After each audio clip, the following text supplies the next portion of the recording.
Good morning, everybody. Welcome to City Hall, welcome to Council Chambers, and welcome to meeting of the Los Angeles City Council for today, Wednesday, November 30th, 2005. City Council meets every Tuesday, Wednesday, and Friday at 10 a.m. Meetings are open to the public, and we invite you to join us. For members of the public unable to attend council meetings, we can be viewed live on your cable station, Channel 35. We can also be viewed live via webcast from the city's homepage or heard via council phone. Madam Clerk, please call the roll. Cardenas, Garcetti, Gruel, Han, Weezer, Labange, Parks, Perry, Reyes, Rosendahl, Smith, Weiss, Wesson, Zine, Padilla, 11 members present and a quorum, Mr. President. Thank you very much. The council is officially in session. First order of business, please. Approval of the minutes. Mr. Wesson moves and Ms. Gruel seconds. Commendatory resolutions for approval. Mr. Cardenas moves and Mr. Rosendahl seconds. Mr. President, before beginning the regular agenda, there's a request to continue item number 22, and that's on behalf of Councilmember Perry, and the request is to December 14th. Okay, members, any objection to continuing item 22? Seeing none, so ordered. Next item. On the regular agenda, items noticed for public hearings, items 1, 3, and 4 are building and safety reports, confirmation of liens. Okay, members 1, 3, and 4 now before us, and I do not have requests from members of the public to address the council on these items. Public hearings are open and closed. Any requests for specials on items 1, 3, or 4? Seeing none, let's open the roll on those items, close the roll, and tabulate the vote. 11 ayes. Those are approved. Next items, please. Item number 2 is also a public hearing item, and that's request to continuance to January 10th. Okay. Any objection, colleagues, to continuing item number 2? Seeing none, item 2 is continued. Next items. Next items are 5 through 10, and the recommendation for council action is to continue the hearing and ordinance to December 21st. Okay, members, items 5 through 10 now before us. And again, I do not have requests from members of the public to address the council on these items. Public hearings are open and without objection continued to December 21st. On item 11, there's a request, the applicant consents to a continuance to December 20th. Okay, any objection, colleagues? Seeing none, item 11 is continued as well. Next item. Item 12 is also a public hearing item. It's a street vacation in Council District 1, and if there are no protests, the recommendation is to instruct the city engineer to proceed. Okay, members, item number 12 now before us. And again, I do not have speaker cards on this item. Public hearing is open and closed. Any desire to call this item special? Seeing none, let's open the roll on item 12, close the roll, tabulate the vote. 13 ayes. That is approved. Next items, please. Next item, Mr. President, are items for which public hearings have been held. Items 13 through 29. Item 22 has already been continued, and item 23, committee met on that this morning, and I don't believe a committee report has been submitted as yet. Okay, let's hold 23 on the desk as we await that committee report. Colleagues, items 13 through 29 now before us. Public hearings have been held on these items in committee. A motion would be required to reopen the public hearings. Let's begin to take up specials. Ms. Perry? 22, call special by, well, that's been continued. Okay. Mr. Reyes? 27, please. 27, call special by Mr. Reyes. Mr. Zine? At number 24, I'd like to continue. Okay. Any objection to continuing item 24? For how long, Mr. Zine? 2 weeks. Okay, 2 weeks brings us to December 13th. Without objection, item 24 is continued. There are a couple of public comment cards in item 24. Please be advised that we're not acting on that item today. Other specials, Mr. Labange. 21, 26, 28. Please. Ms. Gruel. Same items. Mr. Cardenas? Yeah, I was going to ask to move the budget and finance reports on 28 and 29, but Mr. Labange called 28 special. Okay, but we have a motion on 29 for the Budget and Finance Committee reports. Mr. Garcetti, any specials? No? Any other specials? Seeing none on the balance of the items, Madam Clerk, please open the roll. Please close the roll and tabulate the vote. 13 ayes. Those are approved. Next items. Next items are items for which public hearings have not been held. Items 32 through 37. And on item number 30, that's an award of sale, and the paperwork has not been delivered yet from the CAO. Do you wish to hold that on the desk for a moment? Let's hold item 30 on the desk momentarily. Colleagues, leaving items 31 through 37. On these items, I do not have requests from members of the public to address the council on these items. Public hearings are open and closed. Requests for specials on items 31 through 37. Seeing none, let's open the roll, close the roll, and tabulate the vote. 13 ayes. Those are approved. I believe items 38 and 39 are closed session items. We'll hold those on the desk. Next items, please. Next items are on the continuation agenda, items 40 through 47. Public hearing has not been held. Okay, members, items 40 through 47 now before us. I do have cards on 40, 41, and 46, I believe, or just 40 and 41. But we're considering these items concurrently. These deal with the cable transfer items. So we'll call all of these special and hear them concurrently. Okay. Next items, please. And, Mr. President, I believe there's also a card on 47. Do you have a card on 47? We'll call that special to hear from members of the public on this item. Next item, please. Do you wish to take a public comment on this time, on general public comment? Sure. Well, actually, let's, time is now 10:35. Let's temporarily recess the regular meeting. Madam Clerk, please call the roll on the special meeting.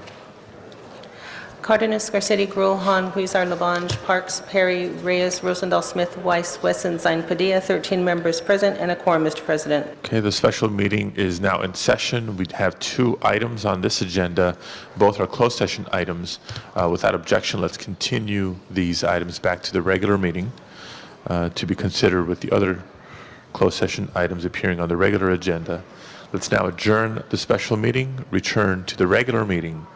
And I know there's a request to take items 40 through 46 out of order, but what I'd like to do first is take general public comment for today's meeting. Ms. Hahn, can we do general public comment, and then we'll come back to your items out of order. Colleagues, this is general public comment, an opportunity for members of the public to address the council on matters within our jurisdiction, but not appearing on today's agenda. Anything before public comment, Mr. Parks? Mr. President, I just would like to ask reconsideration on 18, just to change a specific date as it relates to the extension. Okay, let's open the roll on reconsideration of item 18. Close the roll and tabulate the vote. 14 ayes. Okay, 18 is now back before us. And the new date, Mr. Parks? Specific date should be January 1st, 2005 through December 31st, 2005, as opposed to the report showing July. Okay, and with that amendment, let's reopen the roll on item 18. Close the roll and tabulate the vote. 14 ayes. Okay, that is approved. Now coming back to public comment, the council calls forward, I believe it's Larry B. Ross, followed by Cheryl Labash, John Parker, David Ewing, Amanda Seward, Rose Murphy, Gloria Morales, Yael Corinne, Spike Marlin, Dorothy Nichols, Felicia Ford, Suzanne Thompson, Don Gagan. Go ahead, Mr. Ross. My name is Larry Ross.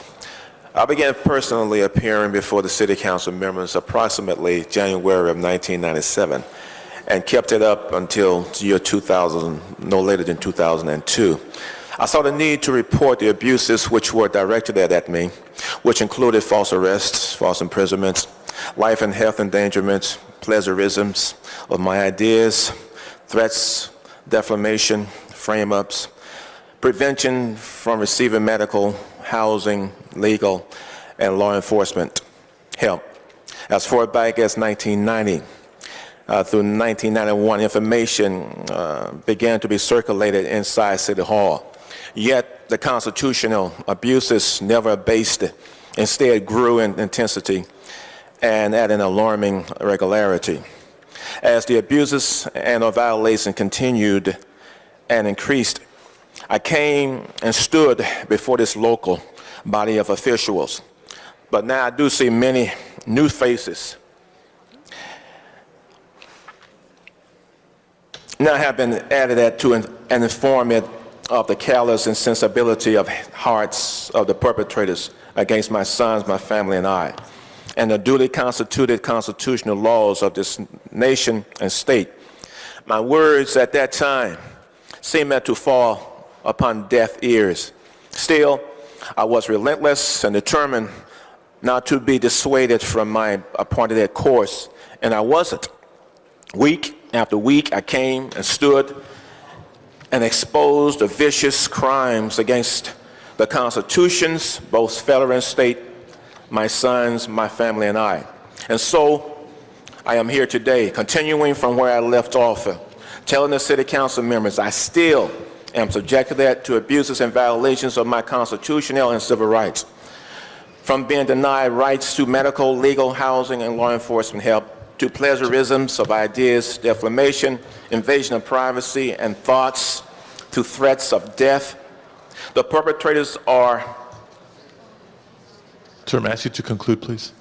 laboring under the misconception that they are the highest tribunal to appeal, that they are the tribunal of last resort, that they are above the law, and that I am outside of it. That is, I have no rights or right to protection by the laws of this nation and state. Thank you, I'm about Mr. Russ. I'm nearly there, about 1 more minute, please. I would agree if this wasn't a democracy for the people, by the people, and of the people. Okay, I'm going to ask you to conclude. We do have other speakers waiting. Next, I'd like The to point call up is- Cheryl Labash and John Can I Parker. sum up now? Sir, I've asked you to conclude. We need to hear Can from I other conclude speakers then? as well.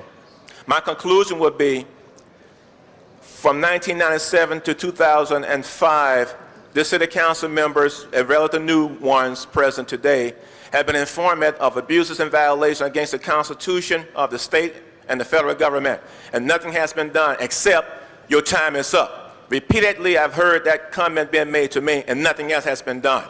Thank you very much. Next speakers, please. If I can ask you to come, I believe you come together.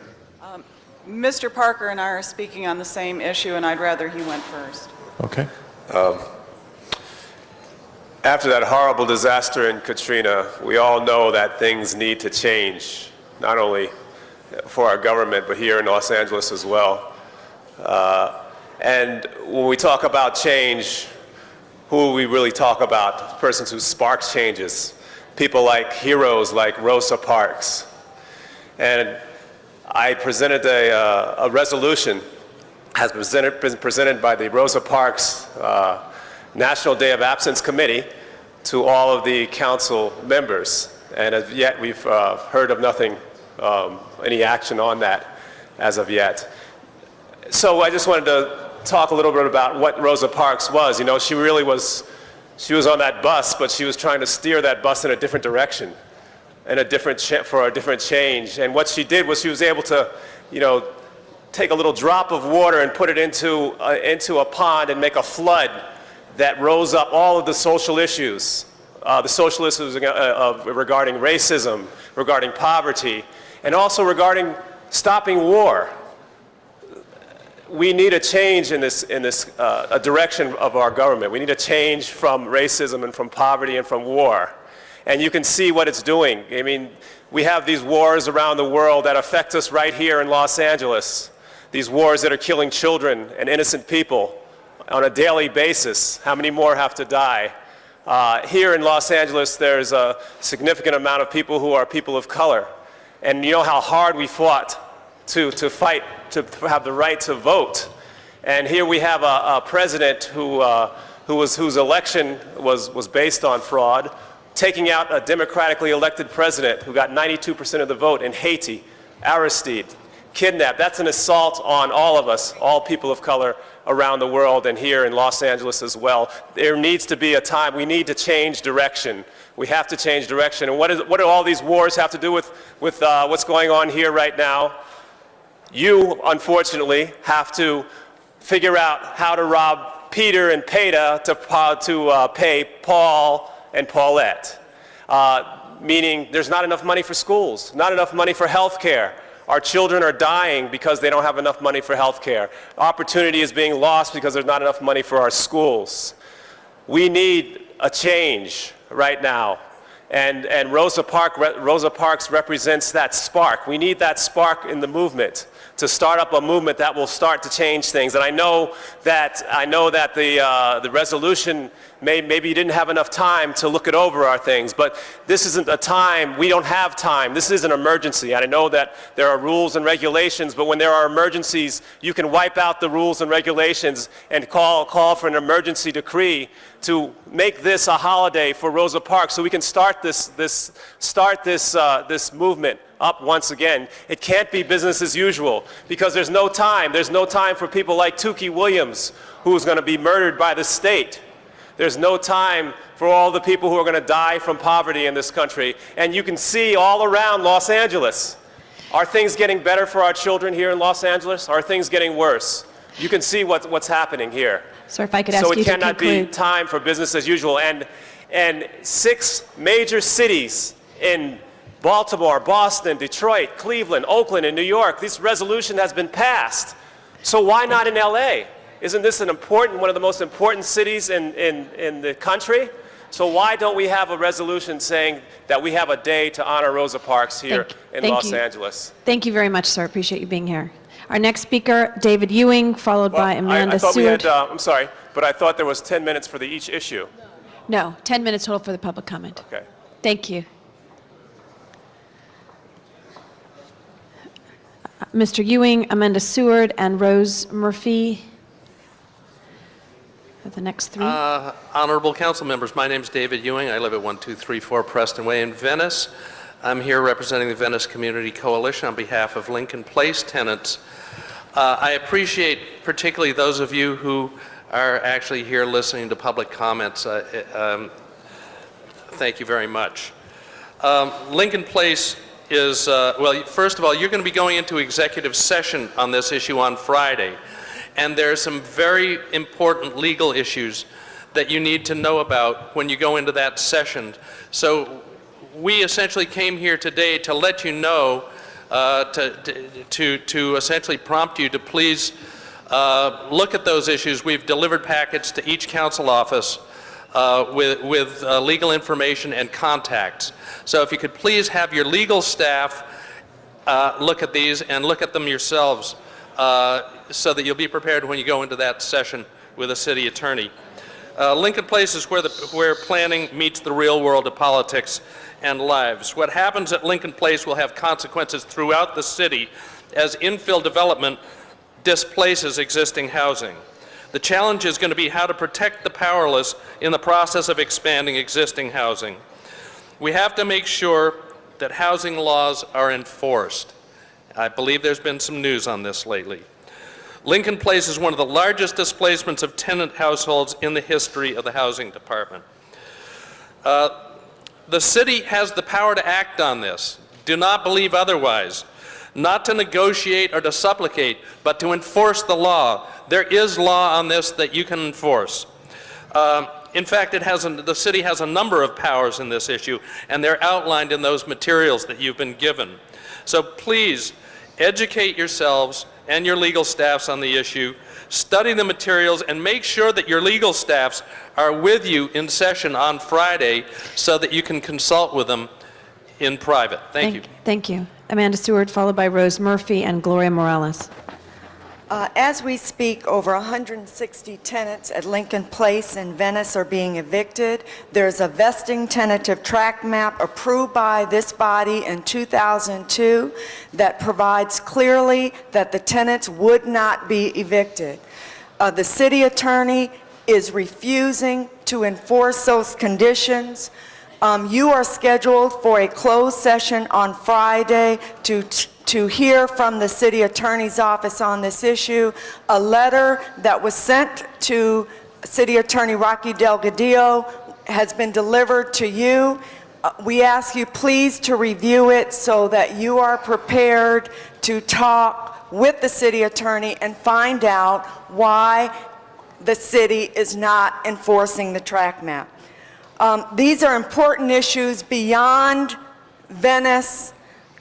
Lincoln Place is 700 affordable units on the west side that are threatened. Lincoln Lincoln Place houses many seniors and disabled people who are being evicted and have no place to go. The public needs to have confidence in the planning process. If you refuse to enforce track conditions, it erodes that public confidence. And also, the tactics here are unbelievable. An out-of-state developer is holding the tenants hostage to extract illegal development concessions from the city, and they've got to be told that it won't happen here in LA. Thank you. Thank you very much. Ms. Murphy. Hi, my name is Rosemary Murphy, and I'm a resident of Lincoln Place 40-plus years. My son was raised in the neighborhood, went to Walgrove School and St. Monica's High School, and we love the area. It's beautiful and affordable, and the city fathers, council members, and mayor have the power, because of acute housing shortage, we need to tell AIMCO to either start renting again or to sell to some entity that will. It is too valuable a resource to let go and to make all these fancy townhomes that nobody can afford now anyway.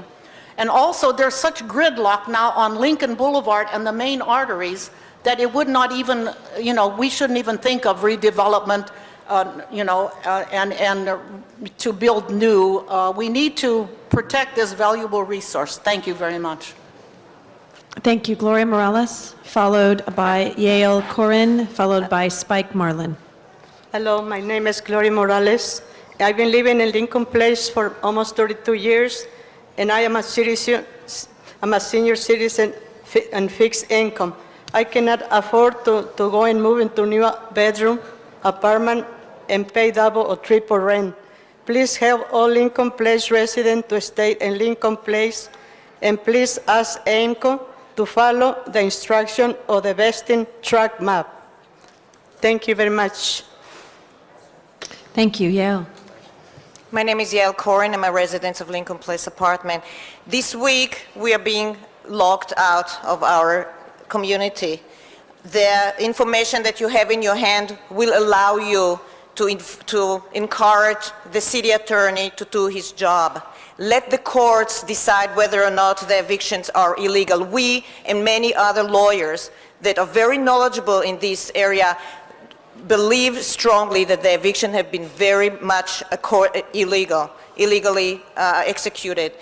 But if we are going to continue to negotiate with developers that are so bullying, that will hold us hostages, and the city as well, and forcing the city to act in closed doors without CEQA and public openness, this will set up a really bad precedent. So we really ask you strongly to see to that the city attorney will put a stop to the evictions and allow us to come back to negotiation. There are plans that will result in a win-win situation. Right now, everybody is losing.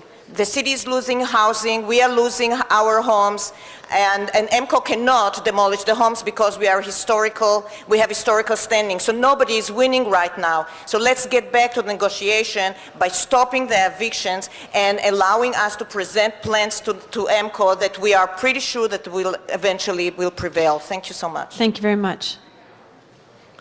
Spike's followed by Dorothy Nichols and Felicia Ford. Hi, my name is Spike Marlin. I live at Lincoln Place. My mother's been before you a few times, Frida. She's 81. There's a lot of good sympathetic and pathetic reasons why Lincoln Place should remain. But what's really compelling is this thing with the city attorney. There is a deal. We have, in fact, won, but the law isn't being enforced. And the article in the Los Angeles Times California section yesterday, which I'm sure you're all aware of, spelt out how the job isn't getting done. A lot of people are losing their homes just because it's past the statute of limitations. This is unconscionable. The clock is ticking. Tomorrow is the first, and tomorrow is the day when the sheriff can come out and start kicking people out, start locking people out whose summons they put on their doors already. There was supposed to be a closed meeting today with the city attorney. I don't know exactly why that didn't happen. He came out and met with us when we marched in front of his house. We have a tent city downstairs, and we plan to stay there. We don't know what to do. We got nowhere to go. But the fact is, the law's on our side, but the law enforcers aren't doing their job. So we need that to happen. I don't understand exactly what it is. If they need help with paperwork, give us a call. We can make copies for them, whatever it needs to take. But we're going to lose our homes starting tomorrow, and your meeting on this isn't until Friday. So somehow the evictions have to be stopped until it's determined whether or not I'm telling the truth here. I hope you do that. Thank you. Thank you very much. Next speaker. Hi, this is Dorothy Nichols. The community of Westdale is in mourning today. That for all your discussion of quality of life issues, you would rob this community of a much-needed, beautiful, unique, and historic resource, especially when that decision was influenced by immoral and illegal behavior and not on the preponderance of expert testimony, some of which was never considered by the Cultural Heritage Department. On Friday in July, the City Council passed a motion staying any demolition on the Westdale Village Courtyard apartments until an application for historic cultural monument status could be considered. Mr. Christian, an out-of-town developer who purchased 3 of the 12 fourplexes after the community began attempting to preserve them, told his tenants he was aware of the historic nomination. That day was the last day of the Ellis Act eviction process he had begun. Despite the knowledge that the historic process would take months, he refused to give any of his tenants, some of whom had lived in Westdale over 50 years, 1 extra day. The reason he didn't became obvious when 2 days later, the following Monday, he began illegal demolition of the interiors of 3 of the 4 fourplexes. He then left the buildings unsecured, which allowed transients access.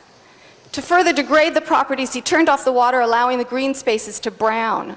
By the time, some 6 weeks later, the Cultural Heritage Commission did its walkthrough, the buildings, which had once been the most beautiful of the 12, were in cosmetically bad shape. He subsequently had faucets removed and damaged original 1940s tile illegally. Mr. Christian is a developer from Buena Park, not a resident of Westdale. His 3-story luxury condo plans include eliminating all the pocket green space and landscaping that serves as an oasis in a rapidly developing west side, and deleting much senior citizen housing. He told tenants he would hire the best people available to crush this nomination. He subsequently attempted to hire one of the top preservation firms, Jones & Stokes, formerly Myra L. Franks, who refused to take the case because they believed the properties were historic. By not providing the CC&Rs to Galvin and Associates, and by telling Mary Jo Winder that the nomination should be treated as single buildings and not a grouping of 12, Mr. Christian was able to get 2 letters in support of his paid expert, Anna Marie Brooks' convenient contention that this resource is not historic. Jay Oren of the Cultural Heritage staff declined to accept a copy of the CC&Rs that connected Paul Truesdale to the nomination, saying he didn't need them. He then issued a negative staff report that contained a number of basic errors, including the name of the applicant. Although he was made aware of the basic errors, he didn't change a word of his report before giving it to the Cultural Heritage Commission. Since the opposition goes last, blatant misinformation given the commission could not be refuted before the close of public comment. Comment was closed, not anticipating a second meeting, but Bill Rosendahl sent it back. Ma'am, if I could ask you to conclude, please. Okay. After this meeting, we took it to Christine McAvoy's highly respected Historic Resources Group, all of the good stuff, the bad stuff, everything. We took it to them. The city uses them all the time to determine whether something is historic.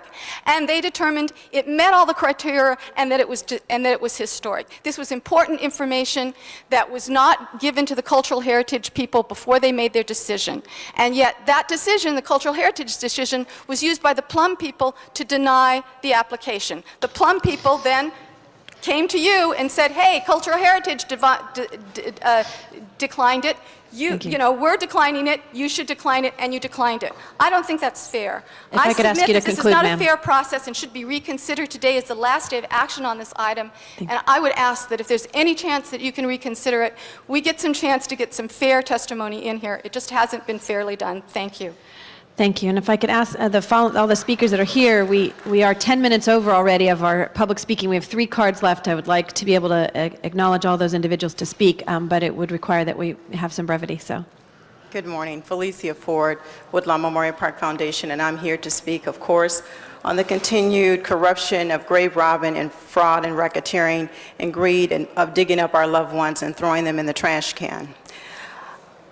Ask me what mama means to me. We all have a mama. We may call her Big Mama, but we all have a mama.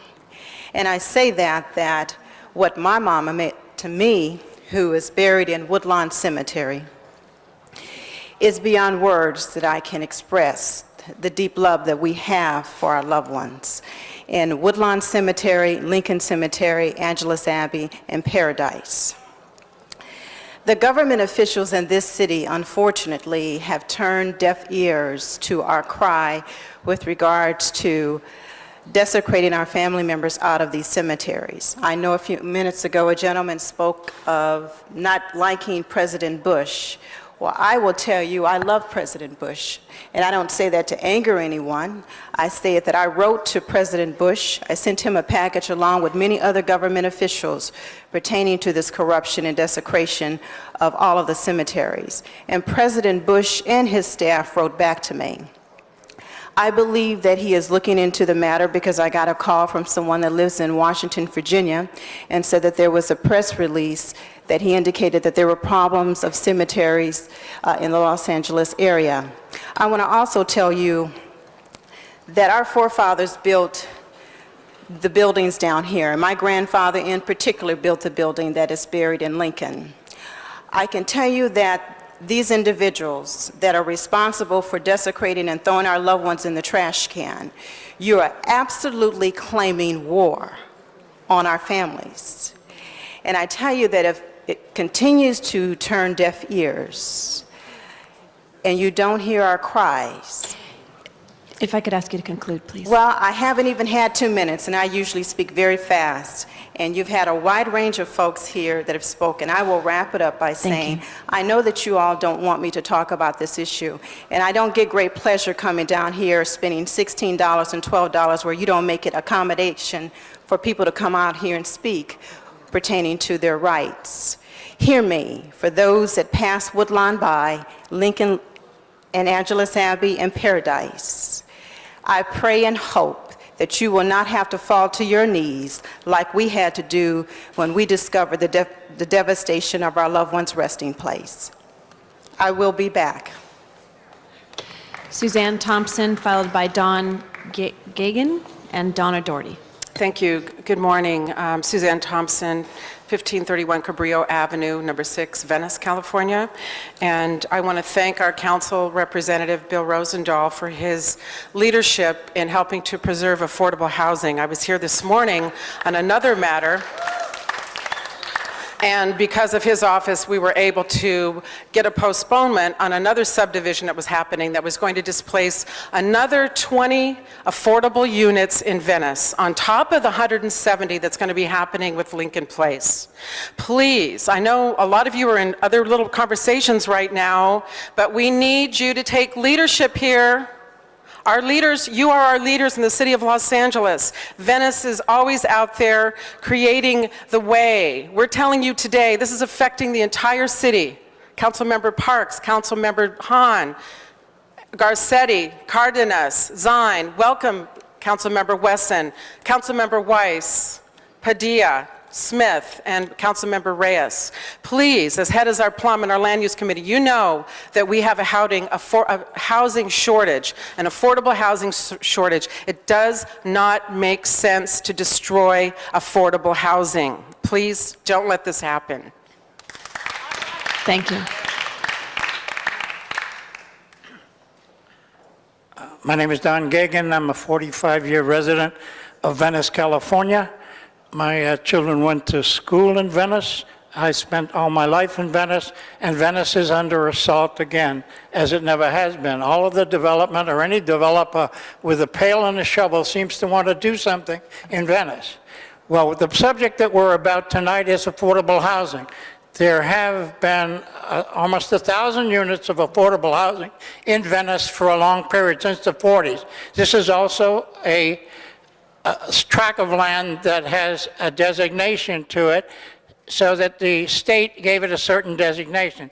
However, what we have in front of us is that the city council constantly is giving variances, it's constantly giving setbacks, whatever it may cost the city, it's always doing that, and then it goes to the developer and says, you know what, we need 10% or 15% of your development to be affordable housing. To me, this is schizophrenic on the part of the city to have 1,000, or close to 1,000 units that's going to be torn down, and then we are going to ask developers in the city to replace the 1,000 units with some type of affordable housing in their development. I don't understand the logic in it. It doesn't make any sense. Mr. Parks is in charge of the Budget Committee. It doesn't make any sense to me as far as a budget issue.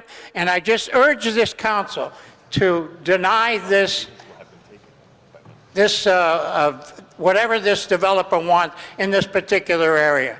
And this is an issue that the city council should think hard at, and it should think long at, because the city of Venice is going to be back and back and back in front of you with all of these issues. Because we are under assault in Venice, and we just have no other reason but to keep coming down here and pleading with this council about affordable housing that all of us need, and especially in the city of Venice, we need it more than ever. Thank you. I appreciate your time. Thank you. Ms. Donna Doherty will be our last speaker.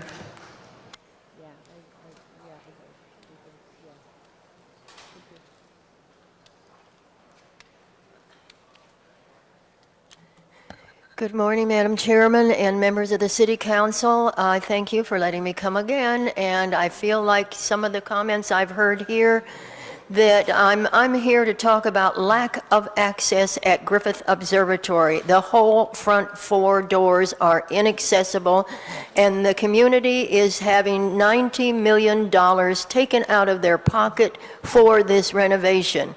I feel like they said it's falling on deaf ears. How do we make this happen? How do we make this change? We have a meeting at the observatory on Monday at 3 o'clock, and that has been arranged by Councilman Labange, and of course everybody from the observatory and Brenda Levin, the architect, etc., will be there, and we're asked to have a few people there, but I want everybody in this city to be aware, and please pass the word. SUPER is the acronym. It means Shared Use Pathways for Equal Rights. People who have children in strollers outnumber the disabled. Every other English-speaking country around the world, around us here, our Canadian neighbors, look at what we have at UCLA, at the library up there, Powell Library, has 1-foot rise in 20-foot sloping walkways, and it makes it accessible. We have no access, we have no egress in case of emergency. Don't I see pamphlets down here all the time talking about emergency preparedness? Are we doing that at the observatory by blocking any kind of access or egress at that front 4-door entrance? I don't think so. I just have a little statement here. If any of you know what MS is, multiple sclerosis, I do get that magazine all the time, and there was a wonderful little comment down here at the end of an article. Mark Twain's, change is hard, but stagnation is fatal. And that sure fits this description here. This is stagnation. Front entrance, a 4-door entrance exit that is being put back in. Excuse me, in 1935 style, instead of looking at something that would bring it up to date, that would preserve the historic fabric of the building, the beauty of the building, but would also add access for everybody. I think it's wonderful that a lot of people are talking while I'm talking, so you're letting me go on over 2 minutes. But I appreciate that very much. Another one I wanted to give you today, and it is PPS. Does anybody know what PPS is? No answers. Post-polio syndrome.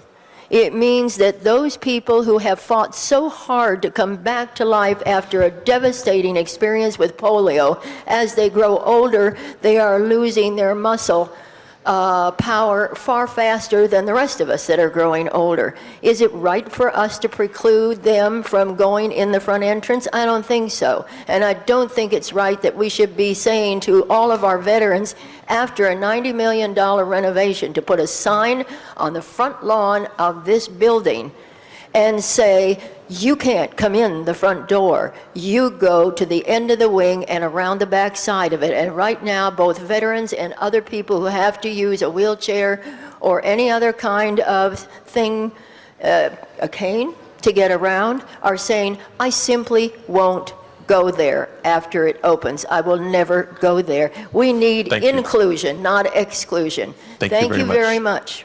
This concludes public comment for today's meeting, general public comment, that is. Colleagues, there's been a request to take items 40 through 46 out of order, and we'll do so now without objection. Ms. Hahn? Thank you, Mr. President. Colleagues, what we have before us today is the transfer of cable systems within the City of Los Angeles from Adelphia and Comcast to Time Warner.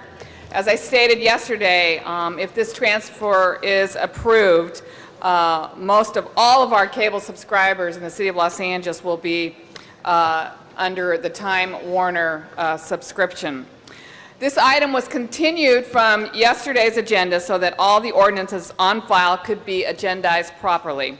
This also gave us one more day to resolve certain issues which had been raised by the Communication Workers of America. I'm happy to say that we were able to organize a meeting yesterday afternoon in my office between the Time Warner executives and the CWA representatives. It was about 4 hours in my office, but I believe that it was an important meeting. And without violating any federal law of meeting and conferring or negotiating or bargaining, what happened was that we were able to sit across the table from each other and talk about some of the fears that the workers have in this age of mega transfers. And we know in the City of Los Angeles that we have a lot of examples of mergers and acquisitions and transfers and corporate companies moving out of our city to other states. And our workers are usually the ones that are affected negatively by those transactions. So clearly, they had some valid concerns and fears about what this was going to look like once Time Warner took over the majority of our cable subscribers. So I think the meeting was positive, it was good, and I think today you will hear from our communication workers and the executives about what this transfer will mean. I would like to reopen a public hearing for 10 minutes, and then I would like you to hold my time while I ask our city attorney some technical legal questions about what this transfer means for the City of Los Angeles. Okay, and I don't think there's an objection to reopening the public hearing. So at this time, the council will call forward T. Santora, followed by Leo Perez, Dean Leavenworth, Perry Parks, Hector Salitrero, Moctezuma Esparza, and Sylvia Hawkins. And if you would form a line behind the podium, that would help expedite the hearing. Thank you. First and foremost, I want to thank you, Councilwoman Hahn, for your tremendous leadership on this issue. In spite of the fact that she is new to the committee... Your name, sir? I'm sorry. I'm T. Santora, President-elect, Communications Workers of America, LA resident. In spite of the fact that she is new to the ITGS committee, she jumped in with both feet to discern the complexities of this multi-layered transaction. What most impressed me and my colleagues, Councilwoman, is the fact that you never wavered in your commitment to ensure that the people most affected by these transactions were heard and had some measure of protection. Those people are LA's consumers and the cable workers in this city, and we appreciate it greatly. Thank you very much. As I'm sure you know, Adelphia is a bankrupt company, both financially and morally. Although their top corporate leaders have now been justly indicted and sentenced, their legacy of corruption still permeates company policies and practices. In the last several months, Adelphia management has been busy breeding fear and disseminating misinformation to their workforce in a last desperate attempt to bust our union. You have to wonder why, when it's clear that the company has been sold and will soon be run by a new management team. It is Adelphia's current behavior and frankly Comcast's past behavior in the workplace and at the bargaining table that raise suspicions and questions among my members about Time Warner's intentions toward our members if these transactions are approved. The parting experience of my own councilman and friend Bill Rosendahl at Adelphia should serve as a constant reminder to you that the real people are the casualties of a company consumed by greed. Today I want to tell you that CWA is withdrawing our opposition to the transfer. After encouragement from Councilwoman Hahn and many of you around the dais, Time Warner and Comcast representatives met with us last night and offered further assurances to our members that they will not take the low road. My members are anxious to work for a company that respects their skills and honors their right to be union members and collectively bargain. Time Warner and Comcast have now promised to do both. At this time, we must take them at their word and support this transfer. I leave you today with a glass half full. Excuse me. I feel more confident that LA's cable workers will work for a better company at Time Warner. However, with this transfer, Time Warner takes on a commitment to hundreds of thousands of new customers. As for CWA, it is our hope and desire to be a partner in bringing the best cable service to the people of Los Angeles. Time Warner has asked for our support. We're counting on them to live up to their part of the bargain, and we're counting on you to make sure that they do. Thank you very much. Thank you. Next speaker, please.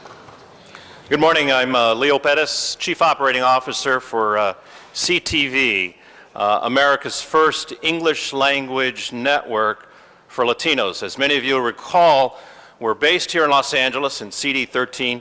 We launched our network about 18 months ago, and the council was kind enough to honor us with a proclamation.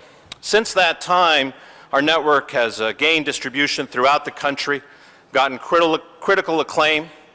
We employ over 130 people right here in Los Angeles, 65% of which are of ethnic diverse backgrounds. We are the living body that the television industry can provide positive images of Hispanics, blacks, and Asians. Our network is doing it right here in Los Angeles. We're also proudly supporting the mayor and his call for keeping television production here in Los Angeles. As many of you know, it's one of the challenges that as a city, we fight. CTV is an example of how the industry can thrive. In this upcoming transfer, we encourage the council to support the transfer to Time Warner. We've gotten to know the executives and work with them very well, and quite frankly, Time Warner is a model cable affiliate for our network.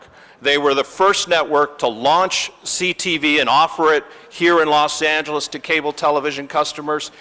The gentleman, the president of Time Warner Cable here in Los Angeles, Roger Keating, first cable operator. He actually came to visit us at our offices and our studios in Glassell Park. So they don't just talk the talk, they walk it. They really do stand behind what they say. And I think the city of Los Angeles will greatly benefit with the leadership that we will see from them. And we strongly support that. One item I would like to mention is the fact that one item that has come up this week, particularly in Washington, is the possibility of promoting a la carte cable rates. CTV in the past has been in Washington on Capitol Hill strongly opposing a la carte pricing. And I encourage all the council members to look at this very closely as to what the potential impact could be on our community, and specifically on CTV and the young ethnic people that we employ and the positive images that we provide to the community. A la carte pricing is wrong. It works against young independent networks such as CTV. So we are going to be strongly opposed to that, and we encourage you to look at that as well. Finally, I'd like to close by saying I'd like to applaud the council for on selecting Councilman Garcetti as the new president pro tem. As a proud business in Glass Hill Park in his district, we have always been able to count on his leadership. He's a great. We think he'll do a great job in his new capacity. Thank you for your time. Thank you. Next speaker, please. I'm Dean Leavenworth, Vice President of Corporate Relations for Time Warner Cable here in Los Angeles, and I'm here to urge approval of the transfers of the Adelphia and Comcast cable systems to Time Warner Cable. First, I want to thank the city staff for their hard work in navigating this process. It's been a 5.5, 6-month process, and they've worked very, very hard and diligently to look out for the city's best interest. Especially City Attorney's Office, Valerie Barrero, has worked very diligently on your behalf. I also want to thank the council members who have given us guidance and support throughout and made sure that they've let us know that those who we serve currently appreciate what we're doing and giving us an opportunity to speak to those who we will soon serve and let them know what we bring to the community. I want to thank Councilwoman Hahn for bringing us to this point and for working with us and working to come to a consensus that provides for the possibility of this taking place today and starting really a new generation of cable in Los Angeles. And I also want to thank our employees who have been here at every meeting, every step of the way, to see the process firsthand and understand it and to see how this process works. Basically, all I can tell you is when these systems are under the Time Warner banner, the city will win, the cable customers in Los Angeles will win, our employees will win, and the residents of the communities, whether they're cable subscribers or not, will win because we are involved in our community. We don't just do business there, we take part in it. And we basically look forward to the opportunity, and we urge an aye vote on this. Thank you very much for the opportunity. Good morning. Perry Parks, Vice President, Government Affairs for Comcast Corporation. First of all, I'd like to ask my colleagues at Comcast if they would please rise. As my colleague from Time Warner had indicated, they're here today to not only witness the process as we go through this, but we as Comcast employees have been working in the LA community for myself for 25 years. As Janice reminded us yesterday, often we go through a lot of corporate transitions. I think my record is now up to 11 or 12. So I think that what this represents for us is the culmination of a lot of change and some solidarity and stability in the cable industry.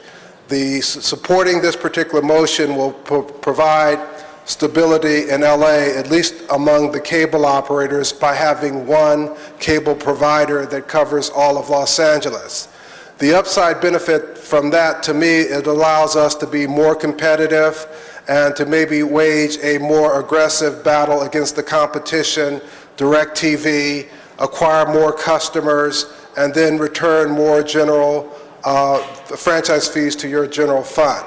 So I think all in all, it is a very good thing for LA. You guys can sit down now. So again, I want to thank the council, the staff for their leadership in this. I'm always reminded that the process at City Council is not about how you get to know, but how you get to yes. And often that takes a lot of different twists and turns. And if we trust the process and we trust our relationship with you, we always arrive at yes, and things seem to work that way. So I want to acknowledge all of us for the work we've done in getting to yes, and particularly the chair of the committee, Janice Hahn. So again, Janice, thank you for the work, and then thank the council for your affirmative vote on this transfer. Thank you. Next speaker, please. Good evening. My name is Ms. Sylvia Hawkins. We must say no on number 44. As a business owner, consumer, these companies, Affidella and Comcast, cannot transfer their account to Time Warner in any area of I and J areas. Their finance department, which is owned and controlled by Channel 4, bills and department debts is not in order. We are asking all of the public people, the consumer of Los Angeles, to please don't order or buy any television in any stores that come with no antennas connected until all television that were purchased from any store, they must come with antennas. We do not want to go to Radio Shack, AT&T Broadband to order antennas with our television that we must pay at least $12 a month. Antennas must be connected to our new television. These add-on antennas are connected to out-of-state television, jail cell televisions, Iraq war television, churches and business television, illegally antennas. Thank you. Again, we must be unaware. Thank you. Next speaker, please. Good morning, council members. My name is Greg Fuentes. I know a little bit about cable TV franchising in this city, as I once served as a telecommunications regulatory officer. I have a couple of concerns about how this process has taken place. First, as you know from the city attorney's report, December 2nd is an important date for action by the city. And as far as I know, these ordinances that have been prepared to facilitate or enable the transfers were not made available to the public or perhaps even to city council until yesterday. That makes it difficult for the city council to make an informed decision.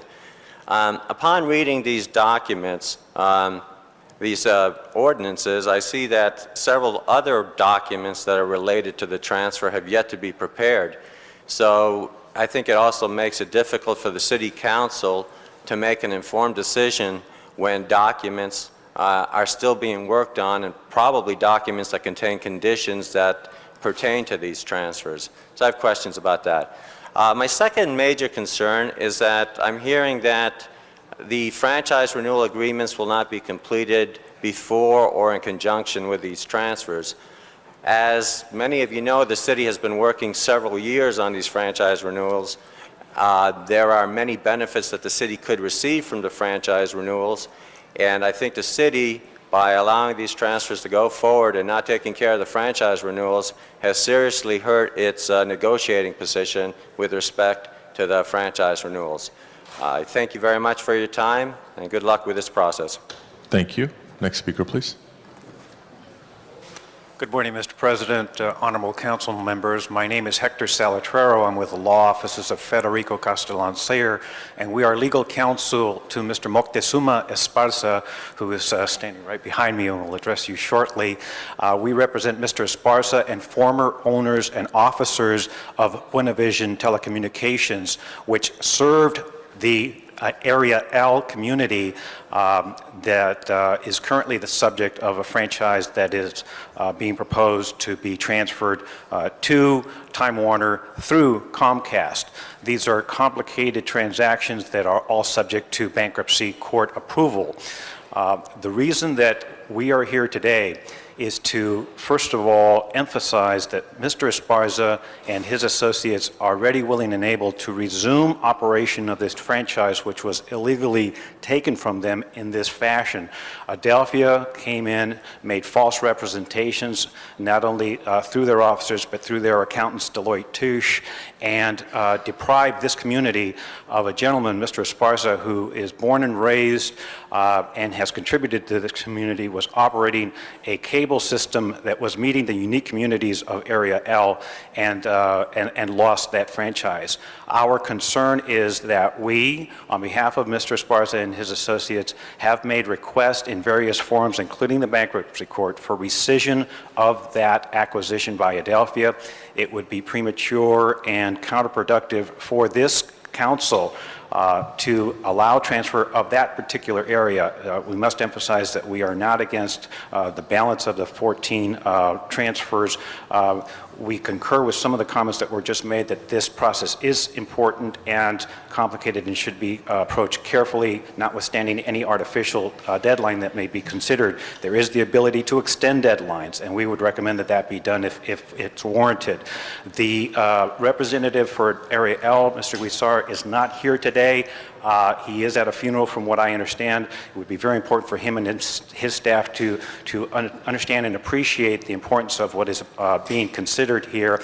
Mr. Esparza and his associates did meet all the criteria which Adelphia miserably failed at, namely in terms of moral character, in terms of financial integrity. While they may have had the ability to meet the technical requirements to serve as a franchisee, they failed to do so, and that franchise is in worse shape than it was when it came into their hands. So the point that we would recommend, and we've had some discussion with the city attorney on this, that yes, indeed, there is a viable claim for rescission of the transfer from Buena Vision to Adelphia, so that it would be revert back to Buena Vision, and that at a minimum, if the court, I just left Superior Court, it's hard to change habits. If the council sees fit to take this matter into serious consideration, the minimum that they should do is to, if there is a transfer, that it be with a condition that is subject to rescission. I thank you for your attention. Thank you. Our final speaker, please. Mr. President, members of the council, my name is Moctezuma Esparza. I've been a lifelong resident of the city of Los Angeles and of Area L. I had the franchise for that area for over 16 years. Buena Vision Telecommunications had the best service record, bar none, of all of the companies that service the city of Los Angeles and all of the companies that service the county. Those records are available to you. We had local employees. We promoted from within. We provided unique services ahead of schedule of many of the other companies, including cable modems. And when we sold in good faith to Adelphia and came to the city and requested that transfer, we were lied to. And that evidence that we were lied to is now a matter of fact, considering the convictions of the Regas family and their guilty pleas. And the city of Los Angeles was lied to. That transfer was fraudulent. And in less than a year from the time that we closed, we filed a lawsuit requesting rescission because the behavior of Adelphia was egregious, unlawful, fraudulent, and it became evidently clear to us, and they quickly unraveled before the entire world and then declared bankruptcy. We took approximately half of our sale price in cash and half in stock. That stock was a shelf registration. The day that they failed to file their 10K on April the 1st, 2002, our stock became worthless. Whereas the rest of the public could continue to buy and sell stock, and that stock was at approximately $22 and over a number of weeks continued to decline, we could not. Our stock was no longer marketable. And we have suffered a huge, let me underline, a huge economic loss. Our franchise was the only franchise that was minority-owned, Latino-owned in the United States at that time. We were the only minority-owned company in the city of LA. The city had a policy of promoting diversity and saw that by having minority ownership in telecommunications, that it would provide diversity of programming. Indeed, our tiny franchise produced more local programming per capita than any of the other franchisees. We had 40 local producers that produced programming weekly in a tiny studio that I personally financed at the outset and kept going. Many of our employees are now working throughout the city in telecommunications companies, television stations, and in other places because of the work that we trailblazed. I ask you to not transfer Area L. Time Warner is a wonderful company. I have no complaints about them. I'm not here to talk about them. I'm here to talk about the fraudulent behavior of Adelphia, who lied to the city of LA in its application for transfer. We have pending before the courts for the last 3 years a request for rescission, and I ask you not to transfer.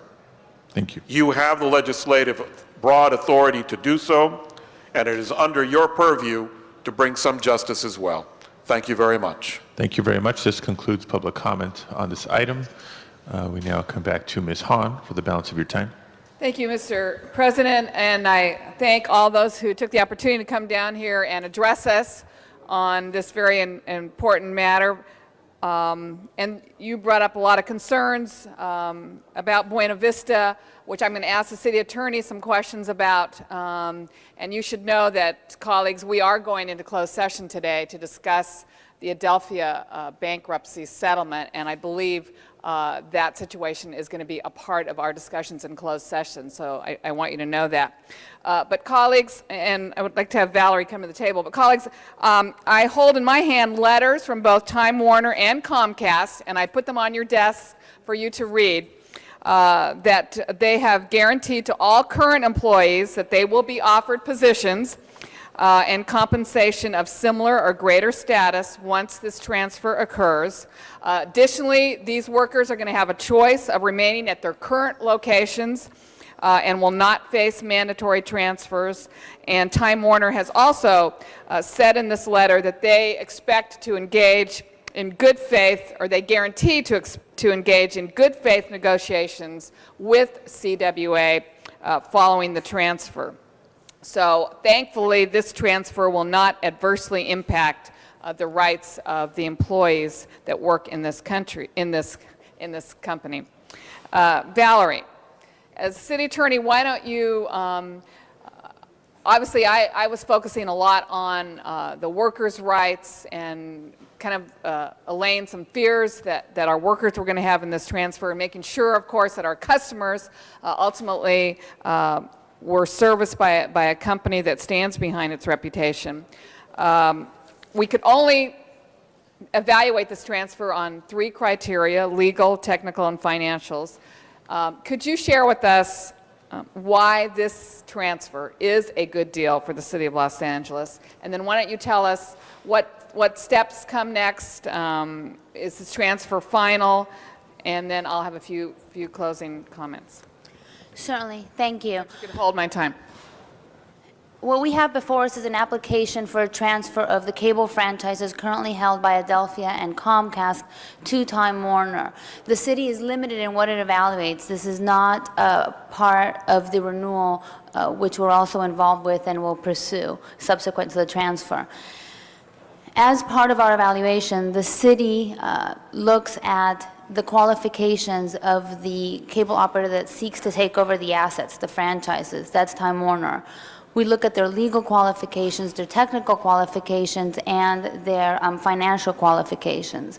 We also look at the performance of the cable operators that were in Los Angeles and that we're about to allow to be transferred over to to Time Warner. In this process, the department, the Information Technology Agency, also performed a lot of audits. Next to me is Cliff Eng. He is here in Thera Bradshaw's absence. She's recovering from ankle surgery, but she's been part of the process throughout, and the department supports the transfer as well. I'm going to briefly go through the qualifications, answer some of the public comments, and then I'll answer any questions you may have. Based on the audits performed by ITA, we evaluated what Adelphia and Comcast had breached as part of its franchise agreements, and we've entered into settlements to resolve those issues. Each Time Warner and Comcast is going to provide the city $350,000 to solve those settlements and those breaches. Separate and apart from that, we've entered into a settlement for monetary value with Adelphia, and we'll talk about that in closed session because that is pending litigation in the bankruptcy court and subject to the court's discretion. But each of the council members have received a written report that details the terms of that settlement. The legal aspect is looking at how have the cable operators performed and have they met the criteria that was set forth in the franchise agreement. To the extent they did not, we have the settlements. On the technical, we look at the upgrades, the service that they provide. In Los Angeles right now, in Area A, we have Time Warner, which has not had a record of troubled performance. We have a high level of services, and they've committed to unite all of the areas and provide these services, including advanced services to all of the new subscribers. So they met that criteria. On the financial qualifications, we initially had some reservations because Time Warner will create a new subsidiary to house all of its franchises at a national level. And we obtained, as part of this transfer, a parental guarantee, meaning that if at any point in time the new subsidiary cannot meet the requirements of the franchise agreement financially or otherwise, Time Warner Cable steps into the shoes and is bound to meet those requirements. That's the overview. I'm going to provide some other comments now to address some of the issues raised, and then I'll answer any questions you may have. First, the next step. December 19th is the deadline. We extended it from December 2nd to December 19th, and that's reflected in the ordinance. And by that date, the city, through my office and the operators, will finalize the execution of transfer agreement, the settlement agreement, and the parental guarantee. That sets forth a lot of details, such as what is the interest rate that the city gets if we don't get payment within so many dates of closing, and things of that nature, and a number of other terms. To address now briefly the issues raised by Mr. Esparza and his counsel. I have spoken at length with our bankruptcy counsel, Ivan Kalik of Manat, and as I've been advised, let me step back. In 2001, the city received an application from Adelphia and Buena Vision that they wanted to merge and have Adelphia take over the assets of Buena Vision, much like we have now. That transfer went through. Mr. Esparza signed an acceptance, and part of that was his review of financial documents, which I cannot get into the merits of the value of that, but I think it's well known publicly now after the Regas' conviction that there was some fraud involved in that, and there were a lot of people, including the city, that suffered losses as a result. But the city's transfer of that is separate and apart from his contractual relationship with Adelphia, and he seeks redress from that in the bankruptcy court, and the bankruptcy court will determine how much money he's owed and how he gets it out of the bankruptcy court. Even if the bankruptcy court were to find, and I'm sure they will, that they're entitled to some monetary damages, that doesn't automatically revert the franchise back to Buena Vision. They would then have to file a transfer application. We have a process, and I would raise the analogy that it's like a county recorder's office when you purchase a home. You can't go to the county recorder then and seek that they rescind the purchase of the home because there was something unfair in the transaction between the buyer and the seller. In effect, that's what the city is at this point. At the time that we evaluated the transfer, we certainly had discretion and we considered all that. But at this point, we can't decide the merits of that claim. We are not a court of equity. Let me just follow up on that. Will our approval of this transfer in any way negatively affect what's happening in the bankruptcy settlement in terms of his redress? It will have no effect one way or another. I'll stop now until there's any questions. Well, I appreciate that. I mean, I think that's a concern for all of us. I mean, frankly, we all got ripped off by Adelphia. And that's part of the problem. And that's part of why we're all here today. And thankfully, some people have been indicted in that case and are now serving time in jail. And again, we are going to talk about the settlement issues in closed session. Let me ask you one other question. Is there anything to prevent Buena Vista from ever again becoming a franchisee, becoming a cable operator, and applying for a franchise within the city of Los Angeles? And can they do it at any time, or how does that work? There's nothing to preclude anyone to apply to be a cable operator in the city of LA. The franchises that we grant are not exclusive, such that what we call an overbuilder. If an overbuilder wants to come in and provide cable services in a particular area, they may do so. In the past couple of years, we've had both Altrio and WinFirst that came to the city, applied, the city granted them the right to do that. They both ended up in bankruptcy, but anyone can come and build and get a simultaneous franchise in the same area. Okay, thank you. And I think that's something for all of us to understand too when we go through this. Everybody sometimes thinks, oh, this is just a giant sort of monopoly, and it's not true. Nothing we're doing today in any way in the future prevents another cable operator from coming in and applying for a franchise within the city of Los Angeles. And again, colleagues, I am going to ask for our unanimous approval on this transfer today. And I didn't always feel this way. As T. Santora said, I came into this new as a chairman of the committee just in July, and it was a huge issue that faced me, but I wasn't always in favor of this and felt like there were a lot of concerns that I had about this. But I can stand before you today and say that I think this is a good deal for the city. Again, there's not a lot that we have to judge whether or not we can deny or approve this transfer, but the things that I believe that were important, that we have gotten commitment from Time Warner on those issues, and so I ask for your approval of this matter today. The franchise renewals are coming up, and that is where I believe we all need to pay close attention. That's the place where I think we can actually really try to win the best deal for the consumers, for our customers. And that's where I'm hopeful that we're all going to pay attention, we'll all get involved in that, and make sure that at that point, before we renew the franchise, we have guaranteed that our customers in Los Angeles are getting the best deal from their cable operator. I want to thank Valerie, I want to thank ITA, CLA, CAO, all the city staff that worked on this. This is a very, very complicated issue, and I appreciate all of you having patience with me, who has really learned a lot in this process. And thanks to all of you who tried to come together today so that we could actually say yes on this. And I urge your aye vote on this matter today. Thank you, Ms. Hahn. Our next speaker is Mr. Rosendahl, to be followed by Mr. Zine, Mr. Reyes, and Mr. Padilla. Thank you, Mr. President. Many of you do know that I worked in the cable business. 1981, I got hired by Teleprompter Theta Cable as it started to become Westinghouse Broadcasting and Cable. I worked for them for 5 years. Then Century Cable came along, and I worked for them for 12 years, had the chance to create a public affairs show that over a period of 16 years, 3,000 shows. So there was the good, the bad, and the ugly. Many of you know the good, the bad, and the ugly in life itself. It was very important to me to hear Santora and the CWA and their comments.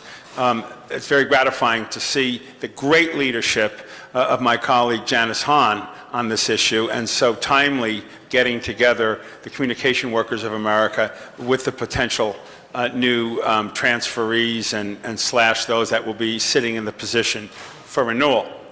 I'll have to recuse myself when you get into the closed session on Adelphia.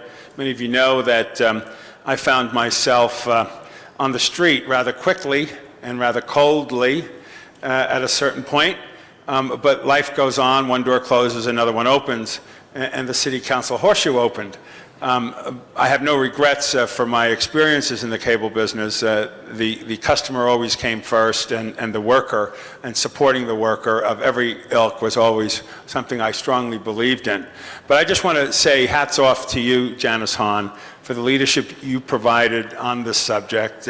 And I look forward to the renewal process, as you so well stated, is the opportunity for us to really engage ourselves with AOL Time Warner, which does have a good reputation both nationally and locally for the services that they provide their customers. The one issue I'm going to try to understand better is the a la carte concept when it comes up into the renewal. Many of you have seen it in the newspapers this morning, where the FCC, and there's various groups looking at it from various angles. But just a healthy discussion on what that might mean or not mean would be something that the renewal process can look at. And obviously the renewal can also look at commitments to government, educational and public access, community benefit programs, customer service, and all of these other issues. So that'll be a great moment for us to provide that kind of leadership. But hats off to you, Janice Hahn, and your leadership on this matter. Thank you very much, Mr. Rosendahl. Mr. Zine is our next speaker. Thank you, Mr. Garcetti. I just want to offer my support for this. I know that I have a Time Warner in my district, and in the redistricting, I had Adelphia for a while. And the problems that I encountered from Mulholland to Ventura Boulevard were tremendous. During the time when Time Warner had the other area, seldom if ever had a complaint. And I know that the management, Dean Leavenworth, who's here from Time Warner, represents that extremely well, not only in the public relations field, community activities, and all the work that they do. So as far as Comcast, I've done some programs down at Comcast. I don't know if any of the crew members are here, but they do a great job down there also. So I want to commend, while Comcast doesn't represent the area that I have in the San Fernando Valley, both of those operations, I think, are doing exceptional work for the people of Los Angeles. The Adelphia problem that has affected not only this city but many other cities is a tremendous impact on people. I'm concerned about the workers. As long as the workers are satisfied, we're going to retain those positions. I know Bill Rosendahl from his years when he used to interview me over there on Nebraska and Santa Monica, those years. Pardon me? We did have a lot of fun. We're having a lot of fun now. But you look at the whole cycle, how it comes around. It's just another changing event in the cable industry, another changing cycle that goes through. But as far as Time Warner, I give high marks for it. As far as Comcast, high marks for it. And it's sad, but the reality is Adelphia hasn't performed to expectations that the consumers want. Also, Janice Hahn, I know that you've spent, I think, 4 hours yesterday nailing this thing down, getting this thing worked out, so the commitment that you have. So I've got my support for it, and it's on the merits of the merge. It's on the merits that are taking place on this whole cable industry as we see emerging and evolving and continuing changing. So you got my support on that vote. Thank you. Thank you, Mr. Zine. Our next speaker is Mr. Reyes, to be followed by Mr. Padilla. Well, first I want to rise and want to thank the chair, my colleagues for prioritizing the issues and needs of the workers. It continues to boggle the mind when we talk about what's affordable, what isn't these days. And when you look at this notion of very low income folks, we're actually talking about people making between $23,000 and $32,000 a year. We're talking about low-income folks in the categories of housing. We're talking about $36,000 to $52,000 a year. That's considered a 50 to 80% AMI. So I think about what the workers are actually making. When you look at the entry level of our fire department and police, we are talking about folks making between $36,000 and $52,000. So what does that have to do with this issue? Well, it has to do with how we go ahead and defend, use our legislative powers to look at the working folks and how they're going to survive and live in the city. So to me, it begs the question, how much are we actually talking about? How much money is being made in this endeavor? What will Time Warner make out of the city of Los Angeles? I'm wondering if anyone has that figure from our staff. Is there an idea of how much revenue we're talking about? Because we tend to talk in figures, and I just want to get a sense of proportion. Certainly, this is Valerie Barrera again from the City Attorney's Office. The staff might be better able to tell you exactly how much Time Warner makes. I mean, we won't know going forward, but I can tell you that in years past, the city receives 5% of the gross revenues of the operators, and that alone is $22 to $24 million. 22 to 24 million, we're talking profit margin or just? That's what the city gets, and that's 5% of their gross revenues. So you can extrapolate from that what their gross revenues are. So these I'm not a math person, so I went to law hear school. you, but it puts it in perspective, It's a lot. 22 to 24 million, 5% of the operators. Gross revenues. Gross revenue. So that's an astounding figure.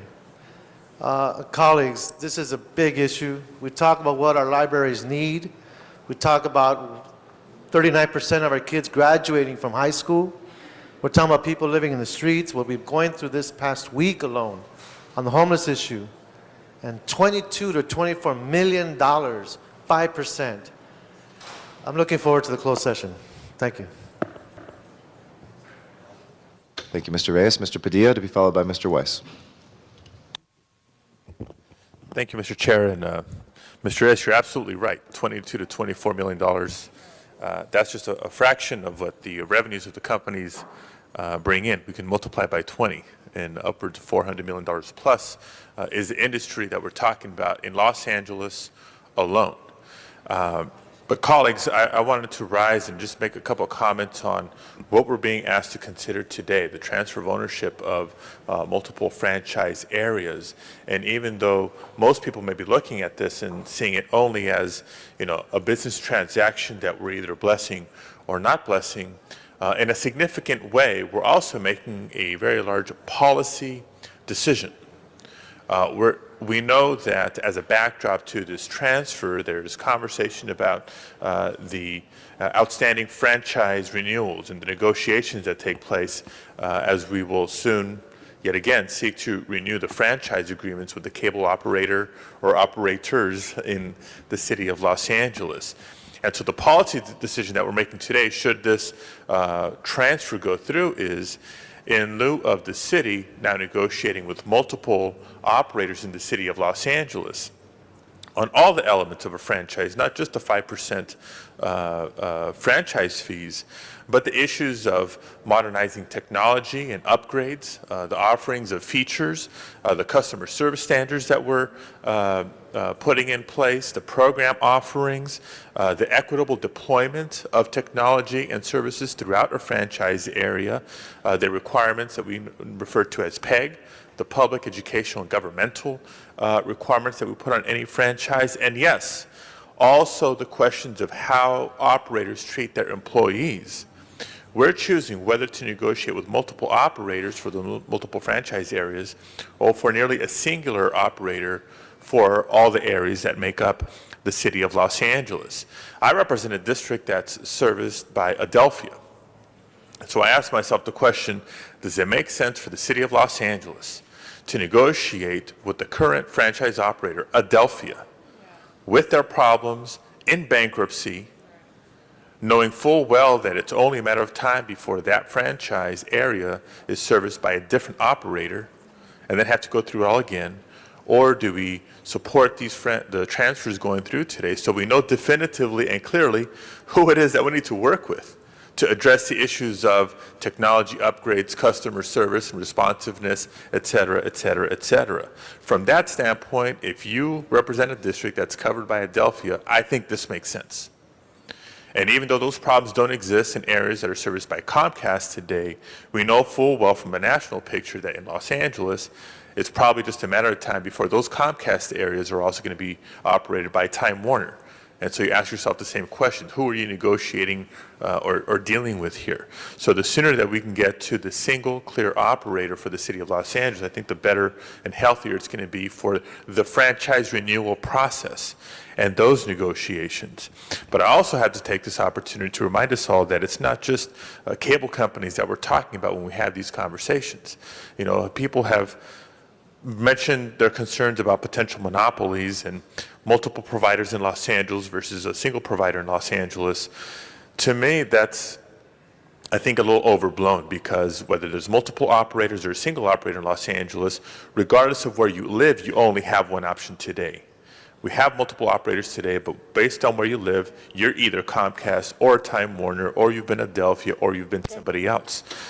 So what we really need to do is help from a City of Los Angeles position, leverage our authority to spur further competition for these services for the consumers who are our residents. There is competition today from wireless providers, from the Dish network specifically. There is soon to be competition, I believe, from the telecommunication folks, and we should be very well aware of applications at the state and federal level by Verizon and SBC for video offerings in addition to their high-speed data, their internet access, and their phone operations. So between those business activities and legislation being taken up in Congress and in the state legislature, we're in an exciting time for this entire industry that, from a consumer standpoint, I think we stand to only benefit. So I do rise in support of the transfers before us today.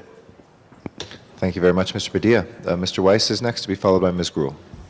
Thank you, Mr. President. And I want to thank my friend Ms. Hahn, because at committee last week, was it last week? Is that when we were there? Committee last week, we agreed to disagree at that point in time, and you gave it a good deal of thought since then, and you've decided to do the right thing, and that's the right thing for the city. And it's especially the right thing because this is an issue which, when it gets subjected to politics, politicians make the wrong decisions, almost always. And so you chose to elevate this above politics, and what we're going to have here is a unanimous vote in favor of what, frankly, is, from a legal standpoint, the only proper result here, because the city's legal options here are greatly limited by federal law, and it's one thing to sort of beat your head against the wall politically. It's another thing to just follow the law and do the right thing. The reason that we have an acceptable and palatable proposal before us, frankly, is due to Ms. Barrero in the city attorney's office. And I want to single you out and thank you for your work on this matter for the last several years. I chaired this committee for 2 years, and frankly, while I chaired it is when a bulk, if not most of sort of the heavy lifting was done by the team working under your leadership. And I very much want to thank you for what you did here. It's very complicated stuff, and it is not over yet because we have the matter of the franchise renewals coming up, which is going to be very complicated. And I just want to urge everybody on this council to keep politics out of the franchise renewal process, to do it as a matter of law and policy and not as a matter of local politics, because local politics always messes these sorts of things up. Mr. Padilla, you could not be more right. What you talked about in terms of the types of competition that are now coming into this field. I hope folks had a chance to hear what you said, because cable used to be the only game in town. It is not the only game in town, and I say to my friends from the cable industry who are here today, thank God it's not the only game in town anymore. I was very pleased a couple months ago when I fired Adelphia from my house and hooked up DirecTV. That is what more and more people are going to be doing. They're going to be hooking up DirecTV and DishNet and telephone companies and the sort of overbuilders that you know a lot about, Mr. Padilla, and other sorts of options. That is good.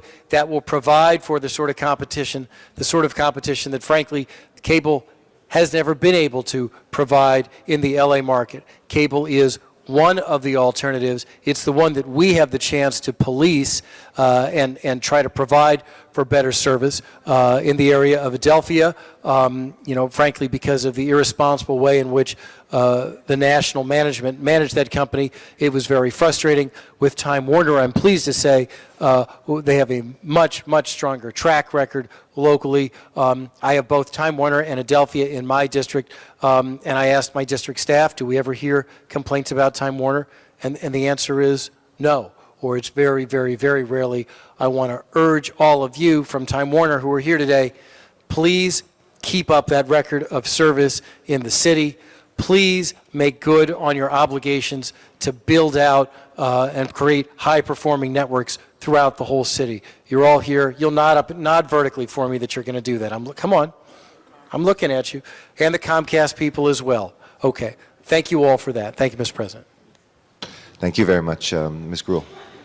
Thank you, and I will be brief. Many people have spoken and eloquently, I think, expressed the direction this council is going to go into, but I want to add my congratulations to Ms. Hahn, because I think we were all trying to find that balance between wanting this to go through and ensuring the workers and making them feel safe. We've all been through mergers in this city where people have not been protected, and so appreciate their commitment to that. I do want to, as a large portion of my district is served by Adelphia, as it is Mr. Padilla's as well, and had our challenges in service delivery. I can't tell you how many emails and calls and comments we get from going out into the community, because that service and responsiveness is so critical. And when I spoke to the representatives from Time Warner, and I've not had the pleasure of them representing a portion of my district, but their willingness to go and meet with neighborhood councils and talk to them about being the new provider in those areas, to share and have a constant dialogue and share some of the experiences. They're more than willing to do that as we get through, or they get through this process today and the end of the year in this item. So I just wanted to stand in support and also congratulate my colleague, Ms. Hahn, and how important this issue is. I was sharing with her that I lost my cable access for a month, and I decided not to use any special things, just to keep calling, and at a point finally had to make a call to someone high up in Adelphia to get it resolved. But there are a lot of people in the city who did not have that access, and so service delivery and communication with their clients is so critically important, and I know Time Warner will do that in the future. Thank you, Ms. President. Thank you very much, Ms. Gruhl. Anybody else wishing to be heard on this? If not, Madam Clerk, what do we have before us? The items before council are 40 through 46, which are the committee reports submitting without recommendation, and a motion is required on those, and then the ordinances are contained in item 46. Okay. Ms. Hahn, would you like to move those items that need the motion? Okay, Ms. Hahn moves, and we have a second from Mr. Reyes. So if we can open the roll on all of those items, please close the roll and tabulate the vote. 12 ayes. Those items are approved. Congratulations, Ms. Hahn, and thank you, everybody. We'll go forthwith to the mayor on all of those. Thank you very much. Great. We have an introduction to make as well. Henry Ely, professor of American Cultures, and his class from Los Angeles City College is here. If you'd like to stand up and be recognized, welcome here.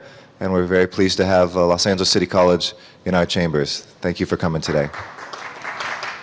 Next item, please.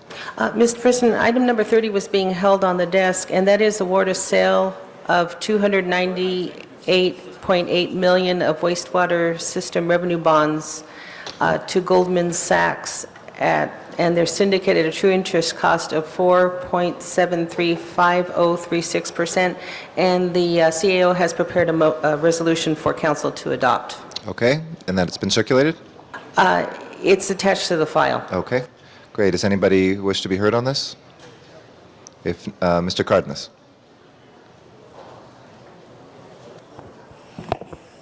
Yes, is there anybody from staff who can comment on this, on the process procedure?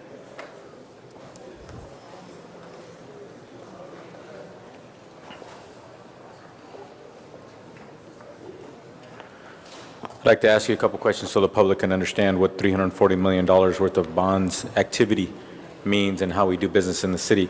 Is this particular transaction, is it negotiated or competitive? Natalie Brill with the City Administrative Officer. This is a competitive bid. Competitive bid? Now, when you say competitive bid, what do you mean by that? How does that happen? It means that we go to the marketplace and we take bids on a closed basis, and whoever has the lowest true interest cost wins the bid. Okay. Now, this competitive process, is there other processes that are available to the city besides the competitive process? Yes, the other process that's available to the city is a negotiated process, which means that as we get ready to go to market, we would go to underwriters, we would approach them and ask them to set a price for us, and they in turn would go to the market and see if they have investors that would want to pay for that price. I think you may have skipped a step. When we go to the market and we talk to those people who potentially would do this business for us, they would actually be compiled first of a list of potential folk, or Correct. we just go out there and just say, okay, there's 500 of you people out there and it's you, you, and you. How do we do that?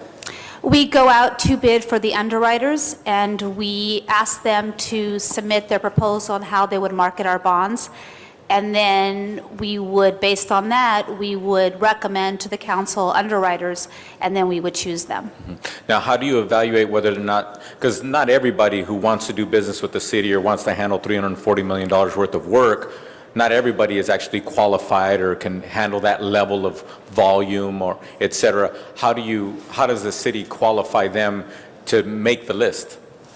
You mean for a negotiated deal? Negotiated, yes. It depends on how much money they have behind them, how they're able to sell and buy the bonds. It depends on who their investors are. We look at that also. We look at their place in the market. We look at where they're located. There's a whole series of criteria that we would look at to base that on. No, and the city does do negotiated deals. Okay. Now, when you say where they're located, you mean geographically where their people are or where they're located in the market theoretically? Both. It depends where they are locally. It also depends, because that's one of the things I think that the city in general looks at, is where they're located. But we also look at how they can sell this particular type of bond that they would be selling for us, because not all the underwriters necessarily sell all types of bonds. Okay. Now, if I were to say you decided to go competitive on this particular transaction or activity, who would you be? Who decided to go competitive versus negotiated in this particular transaction? In this transaction, we came to the mayor and council, I believe, at the beginning of November with all the bond documents. And in those documents, we recommended to the mayor and council that we go competitive based on the factors of our AA, on the type of bond it was, on the type of market that was occurring at the time. So it's really the mayor and council who make the decision. So in this particular case, was it like lopsided, black and white, competitive was glaringly the way to go, or could have gone either way and we picked the avenue of competitive in this case? Traditionally, the city has gone competitive.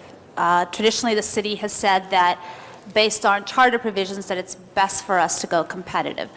Like I said before, there are times we go negotiated, and it's been successful for us. But because of the size of the issue and the fact that this was a refunding, and also based on past experience with wastewater, we recommended. My time, please. We recommended that we go competitive. Okay. You said something very interesting. You mentioned the city charter. What does the city charter have to say about competitive versus negotiated? The city charter basically says that unless there's a financial reason not to do a competitive bid, that you can do negotiated. Just leave the door open. And that's why we do negotiated deals. And our debt management policies also tend to lean towards more competitive bidding.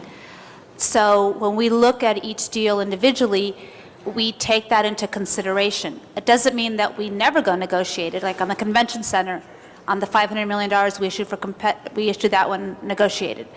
For this one, because of the type of program it is, and it was a refunding and our great credit rating, we felt it was more advantageous to the city to do a competitive deal. Okay, now that the charter talks about competitive is the preferred avenue, is that in the section of the charter that talks about public financing, or is that just generically in the charter when it comes to how we let out contracts? I think it's more generic. I'm trying to recall off the top of my head the charter section. I think it's I want to say 392, but I'm not sure 390. The city attorney could probably answer that better than I can. I see Frank sitting there. So that's basically where we get it from. However, there are provisions in the charter specifically for the proprietaries that talk about that. But for general fund and council-controlled issuances, that's pretty much what we've been using, I think, since we first started issuing in the 80s. Now, you mentioned something about how the city tends to go competitive more often than negotiated. Now, when it comes to the industry of public financing, where that option is available, when it comes statewide, nationally, what seems to be the trend? Are we in line with the trend, or are we're more competitive than negotiated, which is not in line with the trend? My time, please. I think as a AA agency, which we are, the trend tends to be more competitive. However, if you're asking me, do most issuers issue negotiated or competitive? Yes, there are more negotiated deals than competitive. Oh, you said there are more negotiated than competitive? Yes, nationwide, if you look at the statistics, yes, there are. When you look plain statistics without taking into consideration anything except the fact of negotiated and competitive, yes. But if you look at us as a AA agency, and you look at the number of times we're in the market and the way our bonds sell, then in that case, we do more, those agencies like us do more competitive. So it depends how, I think you asked the question. Great. If you could pull some of that analysis together, I'd Sure. love to see it. City Absolutely. Attorney, the section of the charter that talks about competitive versus negotiated, is that more in the section that pertains to public financing or just generically? No, it's generally in the contracting section, and it's just section 372. I was close. Yeah. I contend that when it comes to public financing, negotiated versus competitive, very, very different. That's a conversation for another time. Very different than just contracting out for maybe somebody building a structure for us or something like that.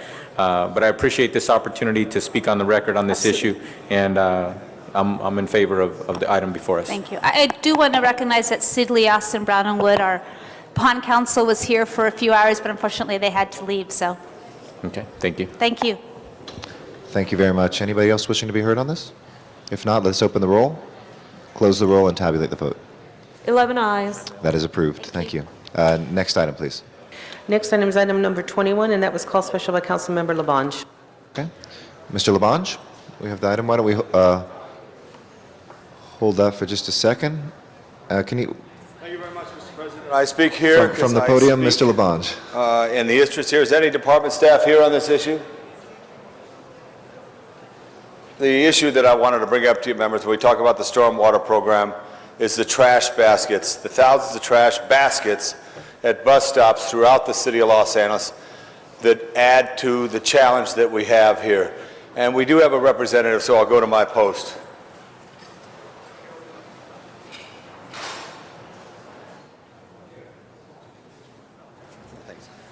Thank you very much. The issue of this report here on stormwater, okay? I'm concerned because when I drive the streets of Los Angeles, unfortunately I see an enlarged trash basket with trash, and when it overflows, then it goes into the gutter. If it goes into the gutter, chances are it goes into the drain. If it goes in the drain, it goes down to the river. It goes down to the river, it gets into the ocean. It gets in the ocean, it gets into the fish. It gets into the fish, and if you eat fish, it gets back to you. Well, what can you do to capture the problem before it becomes your problem? And also, Mr. Miller, why I asked you to be here is in preparation for the budget, and I loved your aggressive approach that you spoke of when you spoke about being the chief CLA, is to be offensive.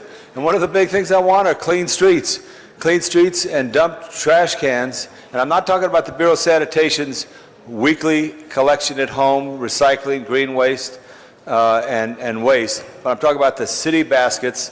What extra support could we give to street services to help stem the problem before it becomes a bigger problem?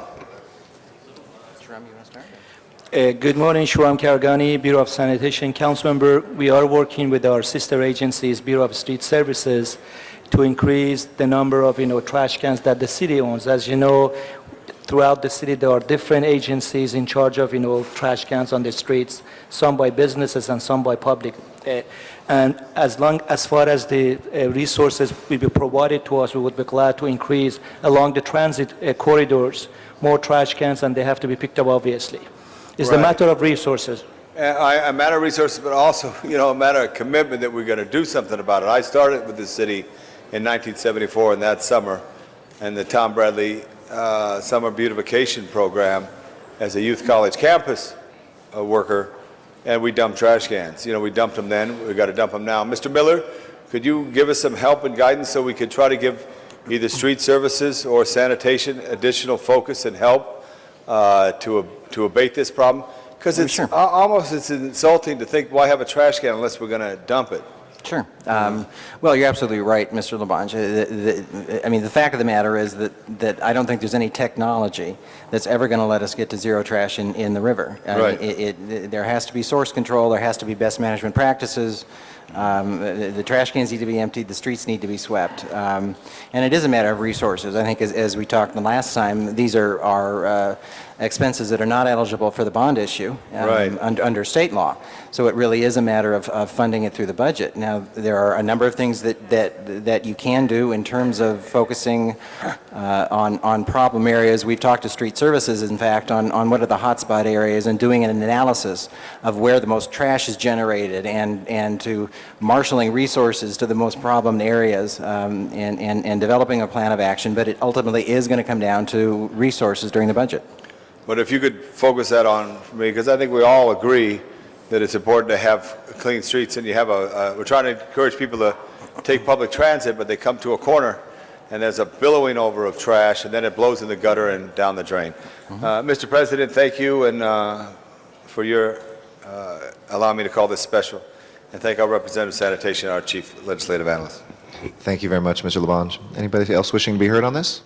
If not, let us open the roll, close the roll, and tabulate the vote. 11 ayes. That is approved. Our next item, please. The next item is item number 23, and that was called special. The committee report has been submitted and distributed to the council members. It's HCED committee. Colleagues, also, we are going to be we are now down to 10 members, so please, if anybody needs to leave, let us know.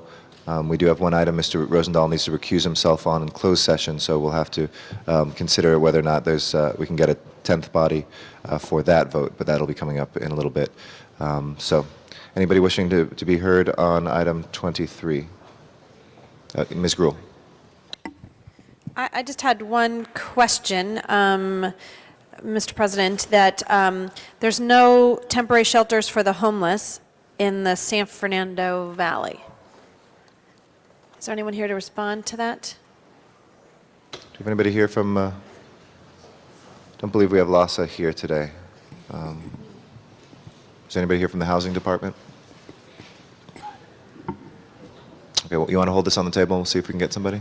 If someone can, I don't want to hold up our ability to pass this item, but it had been mentioned to me, and in fact, in the discussion the last couple of days, about the fact that when we were walking on Skid Row that there was no location in the San Fernando Valley. And so I would like to get a report on that, because I know again, in the East Valley, the kinds of homeless problems that we have, and to not have a location somewhere in the valley. Well, we can add, if you want to make that as a motion to Yes, friendly amendment to please. that? Okay. Sure. Okay. Seconded by Mr. Labange. Mr. Cardenas? On that note, I do recall, I apologize, I don't remember who told me, but somebody who's a service provider in that area mentioned that I think they are going to be reopening the Armory in Sylmar, which for many years was a safe haven for homeless and activity in the valley. And if I recall correctly, so all I want to point out is that they specifically look at that particular site, because traditionally that has been one of the bigger sites and more prolific opportunities for this solving the temporary issue of them having a place to stay. So if that report could include the activity at that site, that'd be good. And I think, just to add, and I think if we could just amend the Good motion a little bit, a response. report back on the use of armories, because I know in the past, again, there's another armory that was located on Victory that we used when we started the cold wet weather program, and the ability to keep and use those and ask the state, because we have to get the state approval. Okay. Great. Thank you. Mr. Labange? On behalf of Councilmember Parks, we'd like to add a verbal motion, People Helping People, 9719 South Main Street, Los Angeles, 90008. If you could add that to the list, that's People Helping People. Madam Clerk, I'll attach this to your This is just to byline. clarify from Mr. Parks' staff, one of the groups that would be qualified? Yes. Yes. Okay. Thank you. Thank you. Why don't we add that, just pending checking with the LASA on that as well, just to make sure we dot our I's and cross our T's. Okay. Anybody else wishing to be heard on this? Which would make sure that our homeless shelters continue to be year-round now instead of just in the wintertime. Okay. Seeing none, let's open the roll. As amended, close the roll, and tabulate the vote. 10 ayes. That is approved.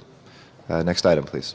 Next item is item number 26, and that was called special by Councilmember Labange. Mr. Labange. Forthwith on item number 26. Okay. I got the answers. Thank you. And all items today will be forthwith, colleagues, because of the week off next week, so all items will be forthwith.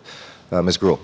Thank you. And I just wanted to add there's an amendment, a verbal amendment we need to make from our CLA gave to us, which is substituting recommendation number 9 with the following. Direct the CLA, CAO, and LADOT in coordination with the Mayor's Office to review the regional transit formula funding to ensure that the City of Los Angeles receives a fair share of transportation funding. So if we could add that as a verbal amendment. Okay. And I'm sure Mr. Labange would second for me. If there's no objection to that, we'll just add that as a friendly amendment then. Okay. Nobody else wishing to be heard? Let's open the roll, close the roll, and tabulate the vote. 10 ayes. That is approved. Next item. Item number 27 was called special by Councilmember Reyes. Mr. Reyes. Thank you, Council President. I believe I'd like to ask the folks who are doing the presentations. Colleagues, item 27 is a very important item for, I believe, the city as a whole, but for me in particular in terms of what the development of the schools and the patterns of housing are doing in our district. But I want to ask our interim director from the Department of Transportation to come to the table, if you will, please.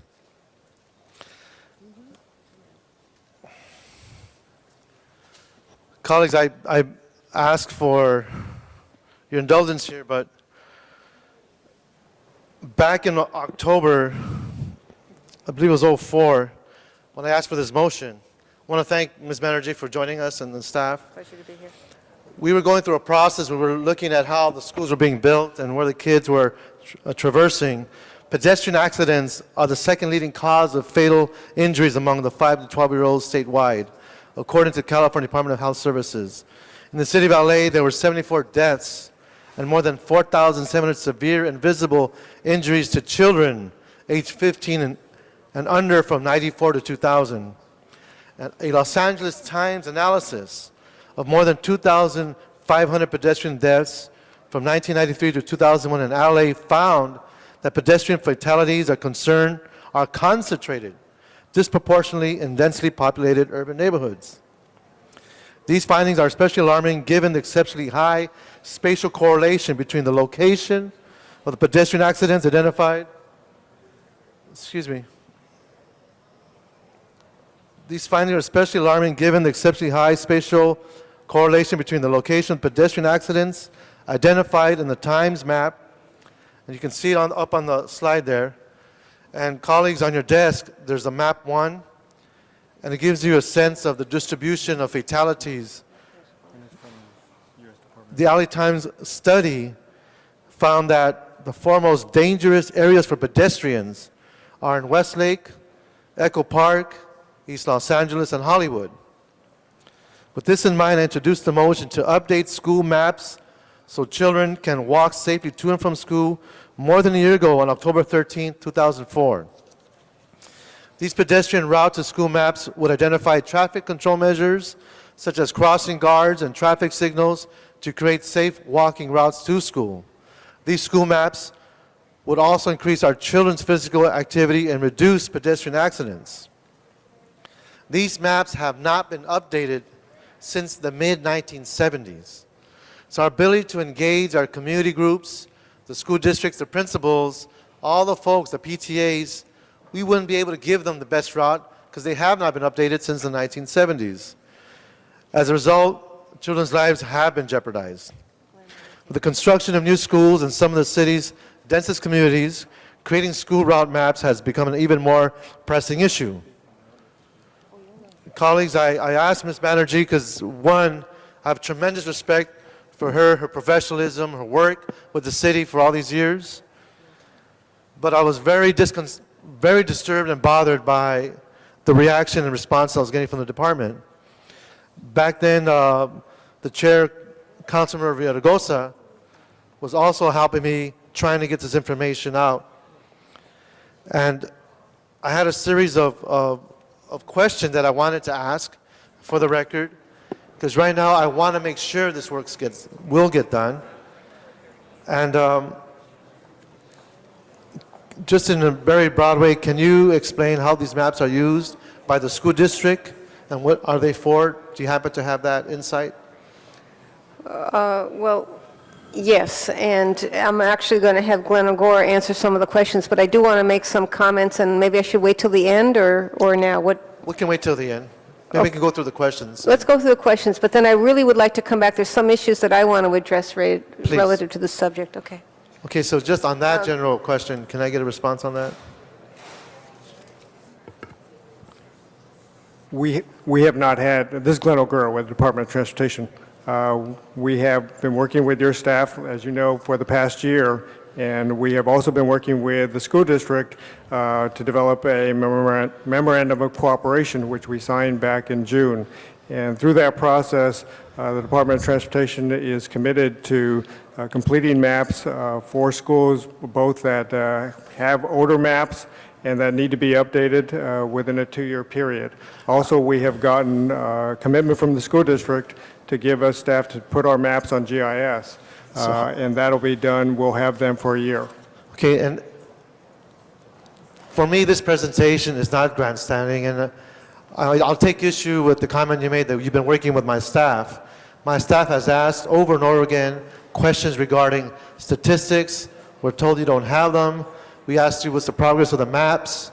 We get lukewarm response, if anything. I think you and I had a conversation here on the council floor at one point because we were not getting responses. You'd say you'd get back to us. That has not been completely true. I understand the staffing issues, all that good stuff. But to me, the bottom line is getting a level of response and service that doesn't take me a whole year to produce maps and statistics that should be helping our communities without having to go through this production. But again, I'm not here to grandstand. I'm here to make a point that I need your help, I need your support. When we're talking about life and death situations here, I'm not being overly dramatic by the statistics presented by the LA Times. Let me ask you, how long will it take to produce the 600 maps for the school district and the council districts? We're going to do that in 2 years. In 2 years? Yes. And in what order do you feel this will be produced, and why does it take so long? We're going to be doing it with elementary and primary schools first, and then with the middle schools. Now, are you going to be looking at the new schools that are being built in areas where you have literally 2 or 3 high schools, 2 or 3 blocks away from each other? I mean, just west of the Harbor Freeway in my district, I have 3 schools in construction at this moment. In the center of the city, where you have regional traffic coming through, you got local traffic, now you're going to have school district traffic. Will those maps be available as soon as possible? How soon can we get those? Well, what we've done is there were about 18 schools that opened this year between July and October. And we did a very quick process of putting those maps together because we needed them as quickly as possible. And yes, we are going to commit to do all of the schools that are under construction now. And the school district staff is helping us. So according to your report, we're looking at approximately 3 maps per month? The 3 maps per month. I can ask you to press your button again, Mr. Reyes, after this. Thank you. Okay, Mr. President, I rarely go through this type of discussion and dialogue, but I just would ask the President give me a few more minutes to get through the questions. I think these are important issues. We're not talking about life If and that's death. okay with Ms. Grul and Mr. Labange, we'll extend your time. Okay. I understand that the school district has provided the Department of Transportation 2 full-time staffers to work exclusively on these maps. Is that correct? Yes. So are they on board now? Yes. Okay. Now, do you have a contact person we can work with that's managing these 2 individuals so that we can make sure there's that coordination going on? Yes. Okay, great. Is there any way we can shorten that 3-year period? Is there anything we can do as a city? I mean, how high of a priority is it for your department, given that I've waited so long? I've waited already a year in term limit time. It's a big chunk of time that's been wasted. I've got 3.5 years left. Is there any way we can shorten that time period? We're going to be working with the school district people, and depending on how we're learning some of the things that they do, we're learning how we're coming up with some proposed maps, and whatever we can do to facilitate and speed up the process, we're going to do because it's a priority for us to do that. Thank you, sir. And colleagues, if you look to map 2 on the next slide, If you were looking at map 1, you can see where all the fatalities are occurring in the city of LA.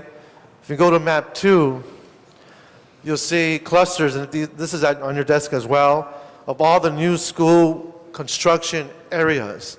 If you'll see the overlap between map 1 and map 2, you will see the concentration of potential dangerous conditions that will exist unless we take proactive measures in educating the parents, looking at the commercial corridors, working with the chambers of commerce to figure out how we can lower the number of fatalities of our children who are going to and from school. And I'll push my button.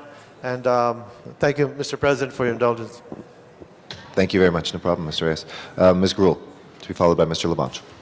Well, I just wanted to support Mr. Reyes on the importance of the safe routes to schools and how critical it is with the new locations of schools. We've heard some horror stories of the school district not coordinating with LADOT as they design some of those schools in the neighborhoods to reflect the traffic patterns and how some things might have changed. And I'm hoping that they are going to do a better job of that. I've talked to them as well. But the importance of having the safe routes to schools maps for us to share with the parents, the teachers, and the children.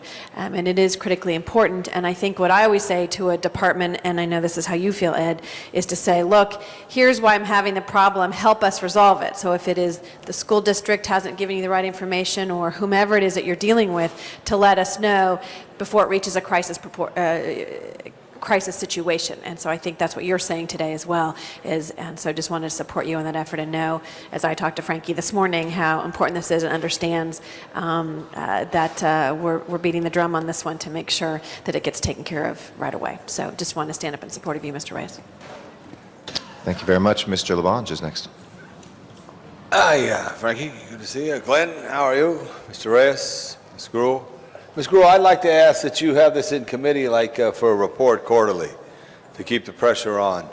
And also, Glenn, I think we have to get those 2 chairs filled next year by a representative of the school district to show that they're in joint completion of this project.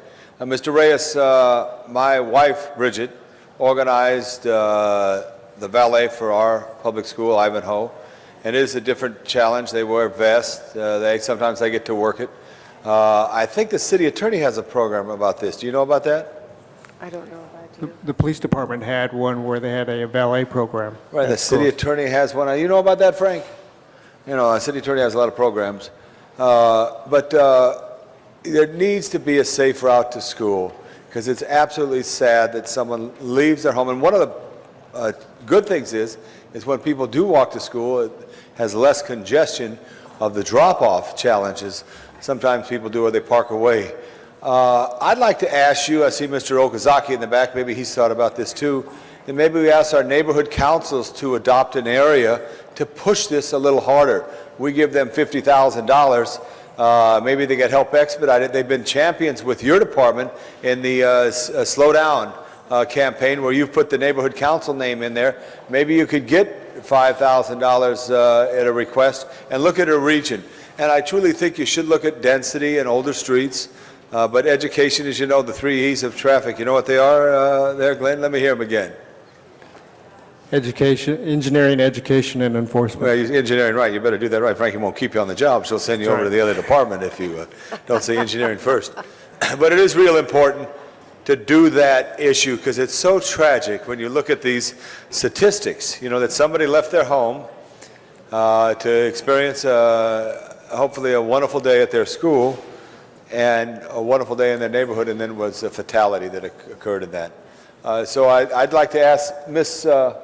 Gruhl, I think is right there, but Mr. Reyes, would you second a motion that this action provide quarterly reports to the Transportation Committee? Absolutely. Yeah. Absolutely. We've waited a year already, more than a year. Right. So, So they have to do quarterly reports and put pressures on, and also we'll get the district there.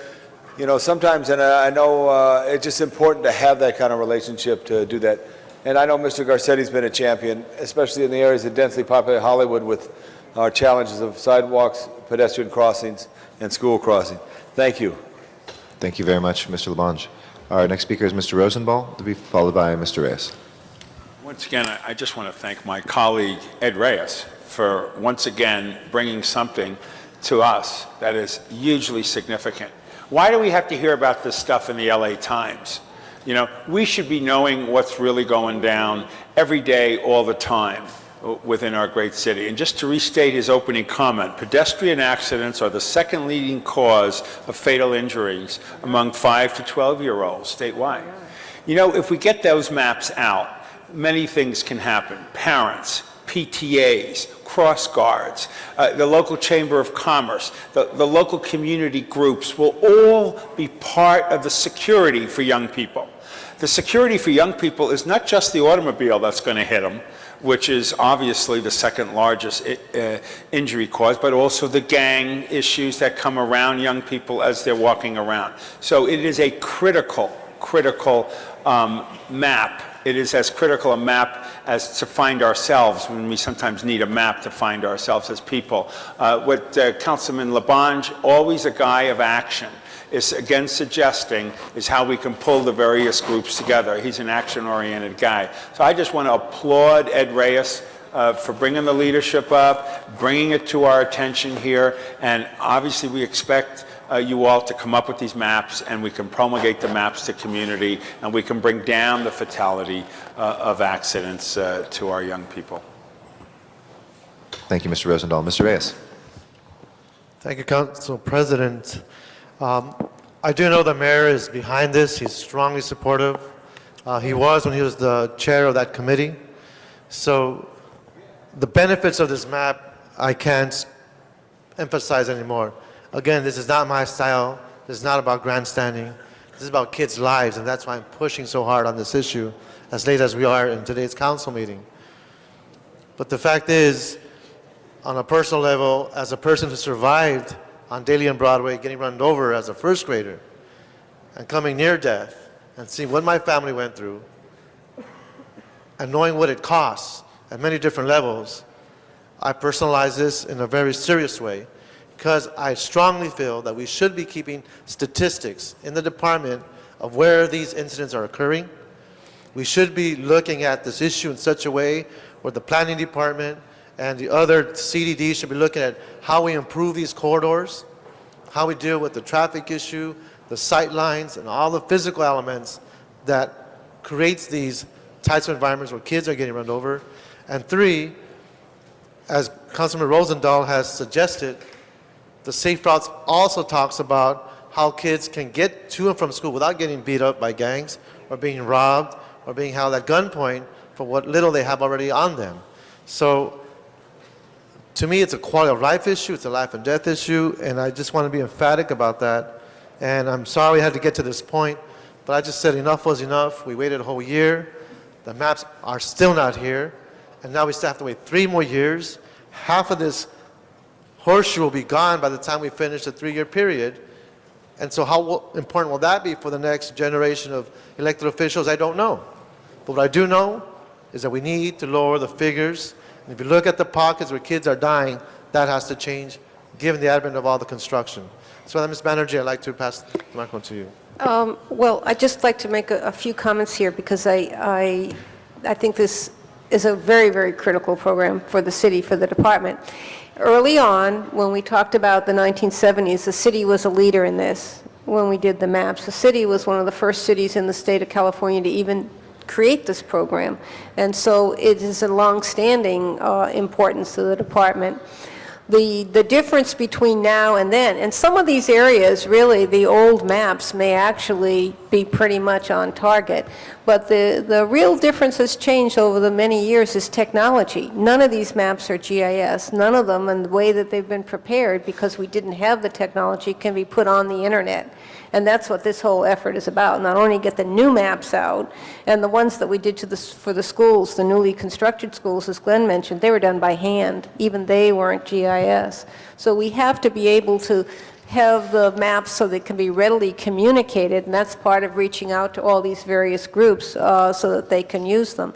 Secondly, and I've done a lot of work on my own pretty intensely in the last 6 months on pedestrian issues, The number of children walking to school has declined dramatically throughout this country. The number one reason is parents are afraid of traffic and traffic accidents with their children. That is the leading cause.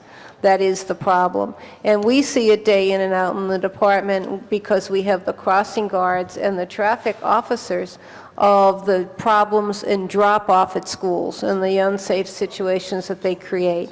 So I don't want to leave here today in the impression that this isn't a high priority of the department. We're working on it on many fronts. We will do everything we can to get these maps done as fast as possible. We will, as I think Councilman Labange suggested, report back to committee periodically. We can report back every other month on what we've done and how it's going, and bring some of them forward and show some examples. And also, hopefully, the process will expedite, because we're not starting, even in because the city took such a strong leadership in this program, we're not starting from a blank page. We're starting from maps that need to be reviewed and updated and put in a GIS. So I don't want to give the impression that we have no maps. But not to sound antagonistic, but the fact is we have new schools being constructed. Yes, absolutely. We do have pockets in this city that are transit dependent. Folks can't afford a car or can't afford to pay to park a car. So the pedestrian activity, at least in my district and in other parts around downtown, driving to and from school is not an option. Right. So, and if you look at the number of deaths that have occurred, the concentration, they're the very same areas that I'm speaking to. Right. I really understand, because we're out with you in the community when they happen. Right. Right after every incident, we're right there too. And the infrastructure's But that changed. begs the question, why do I have to rely on the LA Times to give me statistics on fatalities? Why couldn't the department provide that to us? We keep traffic accident safety records, and so I cannot answer that question, and I will go back and find out Staff why is we don't telling us issue a report. They don't carry that. They don't have that statistic. I mean, that's the attitude and the spirit that I'm dealing with some of the personnel there, which to me begs the question, and I say this with all due respect, but I do know you're here to help get the department back in shape, but who's going to be the next director? What priority will they have? And the consistency issue becomes important, because once the change in leadership up on the top occurs, what will the staff do, how they react? Obviously, I'm not making any friends here by bringing this to the light the way I've done, but it's important not to personalize this, but to look at the end effect, which is a safer street, a safer community for our kids. Safety, first of all, the safety, pedestrian safety, particularly related to traffic, is the core mission, the most fundamental mission of the entire department. Let me get back to you. I will. And any council, I'll report it back to committee on the accident safety records. Okay. Believe me, I think we've heard the message. This is a priority. Thankfully now we have some assistance from LAUSD, and we have a MOU with them, and we will invite them back at the next meeting so you can hear from us jointly. I appreciate that, and I just hope that the next director will be just as committed as you are. Thank you very much. Thank you. Unless we made Frankie permanent. Mr. Labange. I just wanted to add to, and it's a very good, long conversation here, though. We talk about homicides in the city, but we don't talk about pedestrian accidents. And I know sometimes I call them A's and K's. Is that right? Where's Officer Zine? He's not here. But they talk about A's and K's. Is that right, Officer Herman? A's and K's is a term that they use in the police department. Yes. Accidents and the A's are the severity of the injury. K's Right. are officers killed. It's A's, B's, and C's. And what's a K stand for? K is killed. Right, I mean, that's horrible, but absolutely horrible. But you know what? We need these statistics. This is so important. That's what's so important about this graph, because you could start to look at patterns on Cahuenga Boulevard, north of Hollywood. Another email today, speed coming up there, and just change the light. Change the light so people have to wait a little longer. It slows people down on that. And I'm working with your area staff, and I'll work with you on that. But I think it's real important that we get the statistics, because you know what? It's already December 1st tomorrow.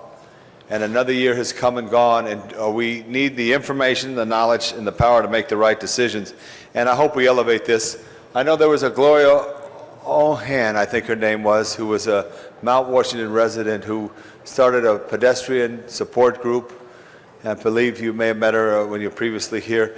We've got to speak up for these incidents, and we got to make safe routes to schools, and we got to make it that people slow down, because it's uncalled for that someone be hit and tragically taken from us. All of us have known that experience. I don't know, Mr. President, was it that poor woman who was walking across the street and a truck turned off Van Nuys Boulevard, and her baby and all that? And that shouldn't happen. Education, enforcement, engineering. Information is knowledge is power. Thank you. Thank you, Mr. Labange. Other members wishing to speak at this time?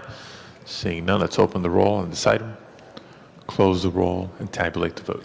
10 ayes. That is approved. And colleagues, if it hasn't been announced already, all matters being approved today are going forthwith. Madam Clerk, next item.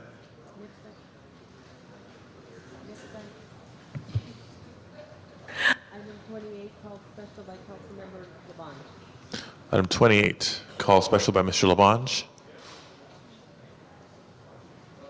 Yes, that's the item.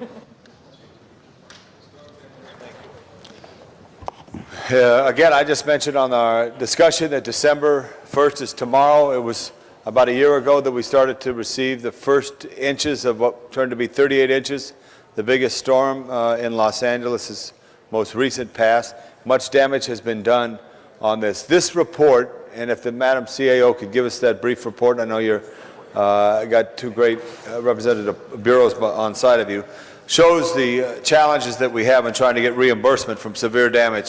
So if you want to give just a brief report on this. Good morning, B. Campbell from the CAO's office. This report recommends establishing a front funding program using MICLA commercial paper for those projects that are reimbursable from the federal agencies.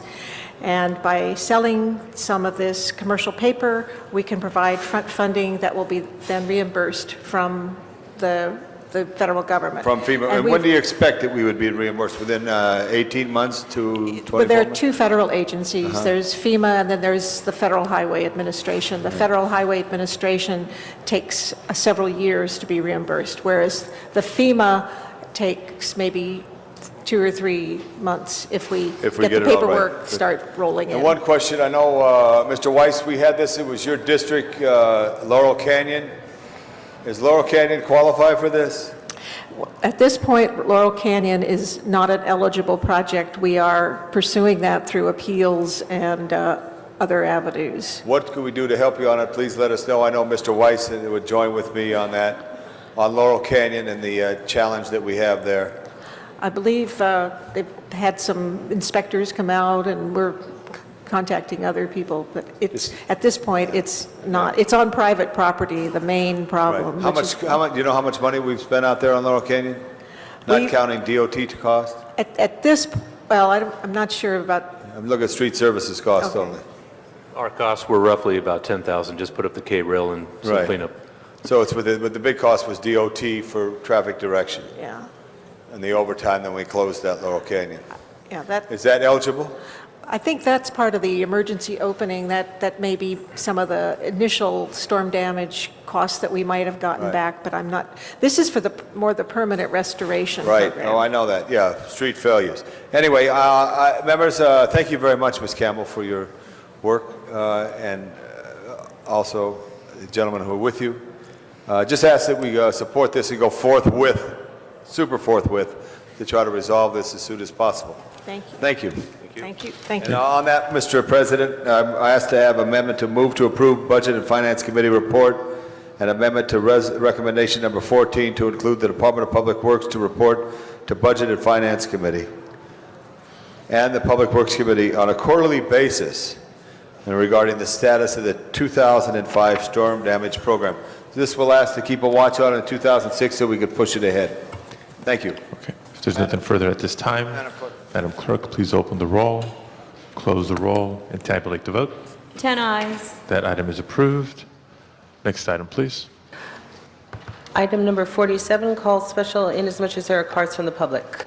And do you have a couple of speaker cards? I understand from Mr. Garcetti that Sharon Ackerman and Jay Platt, are they still wishing to speak? Or if they're comfortable I believe this item can move forward on the... Withdrew their cards. Okay, Thank so you very we much. will add their card to the file. And let me just say for the record, Mr. Garcetti, that Ms. Ackerman's penmanship is remarkable. If there's no discussion on this item, let's open the roll, close the roll, and tabulate the vote. 10 eyes. That is approved. And Madam Clerk, anything left on the desk other than closed session items? Yes, there is a special motion, and it's introduced by council members Hahn and Wesson, and the makers of the motion will speak to the findings. Ms. Hahn, Mr. Wesson, on the findings? Ms. Hahn? On behalf of Ms. Hahn, this is brought to our attention this morning in public comment, Mr. City Attorney, and it's brought to the importance that tomorrow is December 1st, which is the 50th anniversary of when Rosa Parks made her great step to sit down and ride as all should ride in the front of every bus in America.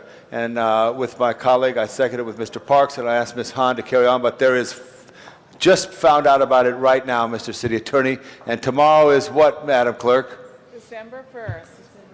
So we want to jump in, along with New York City and Detroit and Oakland and all the other great cities of America, and stand up for Rosa Parks Commemorative Action Day. Okay, any further discussion on the findings? Let's open the roll on the findings, close the roll, tabulate the vote. 10 eyes. Okay, that motion is now before us. On the motion itself, Ms. Hahn. Thank you, Mr. President. Well, as Councilman LaBonge said, we just heard this in council today. We had a presentation on the idea of making this Rosa Parks Action Day, which I love that. It's the Action Day for Equality, Peace, and Economic Prosperity for All. And I think it's important for us, the City of Los Angeles, to join some of the other major cities and many other smaller cities across the nation who are making tomorrow, December 1st, as Rosa Parks Action Day.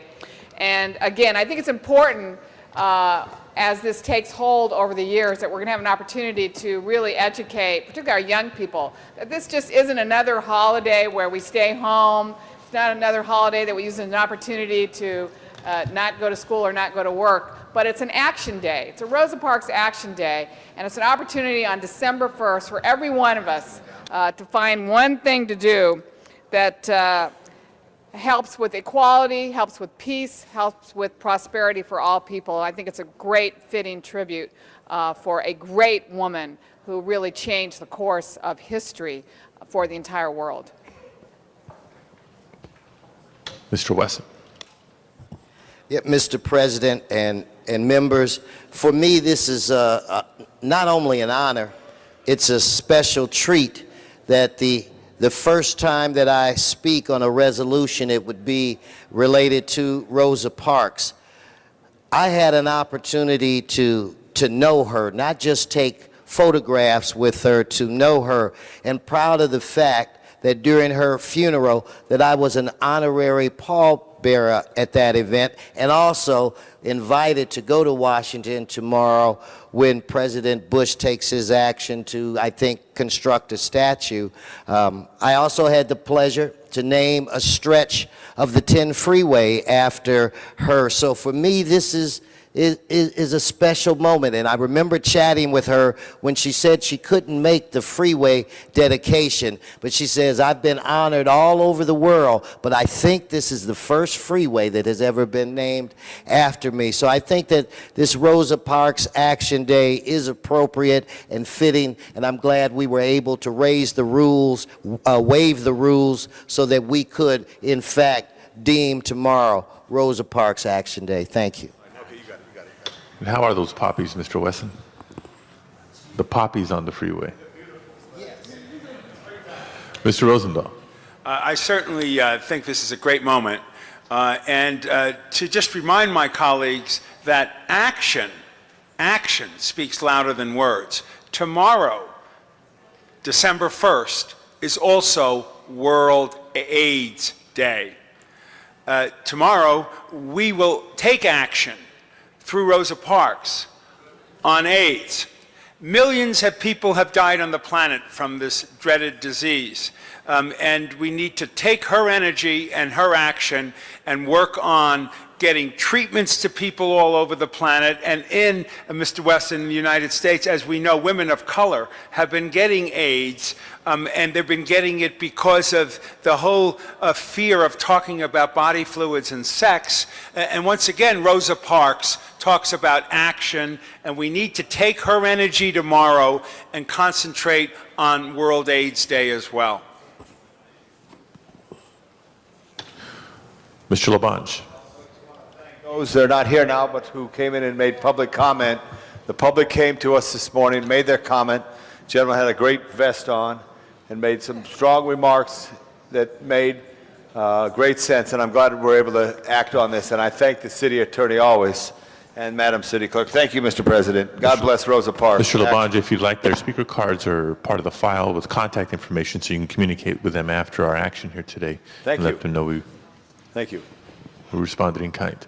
If there's nothing further, let's open the roll on Special 1, close the roll, tabulate the vote. 10 ayes. Okay, that is all other items going forthwith. Madam Clerk, any housekeeping before closed session? Council has motions for posting and referral, Motion shall be posted and referred. and that clears the desk for closed session. Okay, we do have 4 closed session items.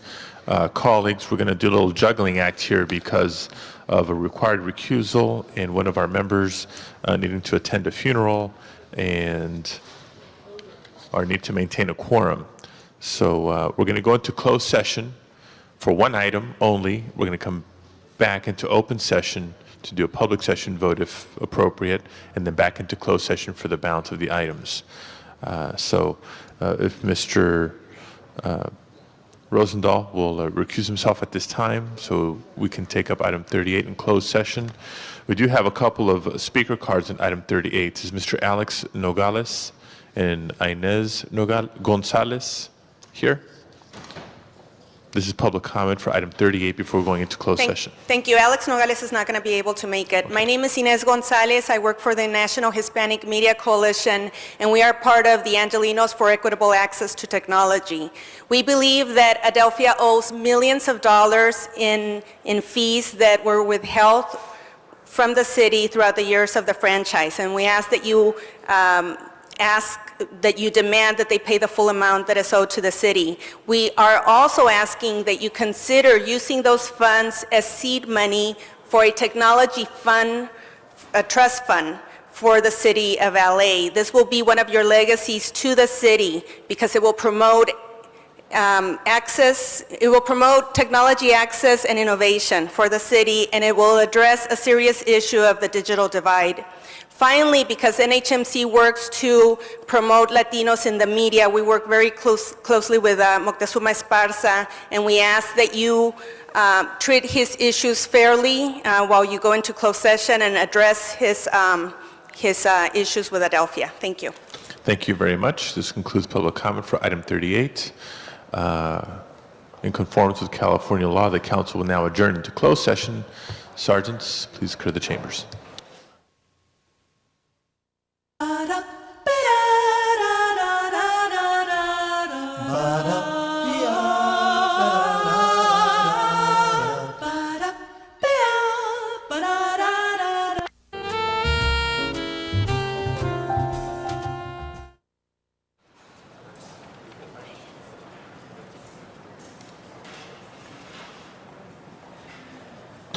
Welcome back into open session. Madam Clerk, we're prepared to vote on one item. Yes, it's item number 38, and it's proposed settlement of monetary claim against the Adelphia Communication Corporation, and the amount is $4.5 million. Please open the roll, close the roll, and tabulate the vote. 11 ayes. Okay, that is approved, and that is being sent forthwith.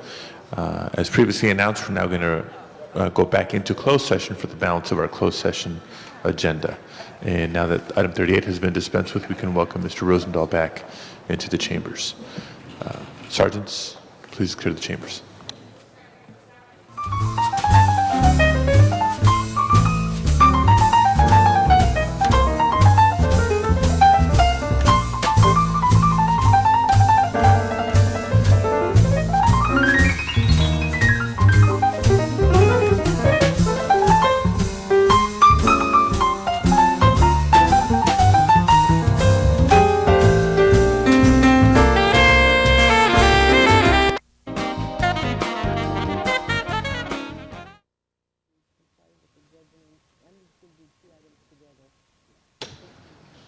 Welcome back into open session. Madam Clerk, next item before us, please.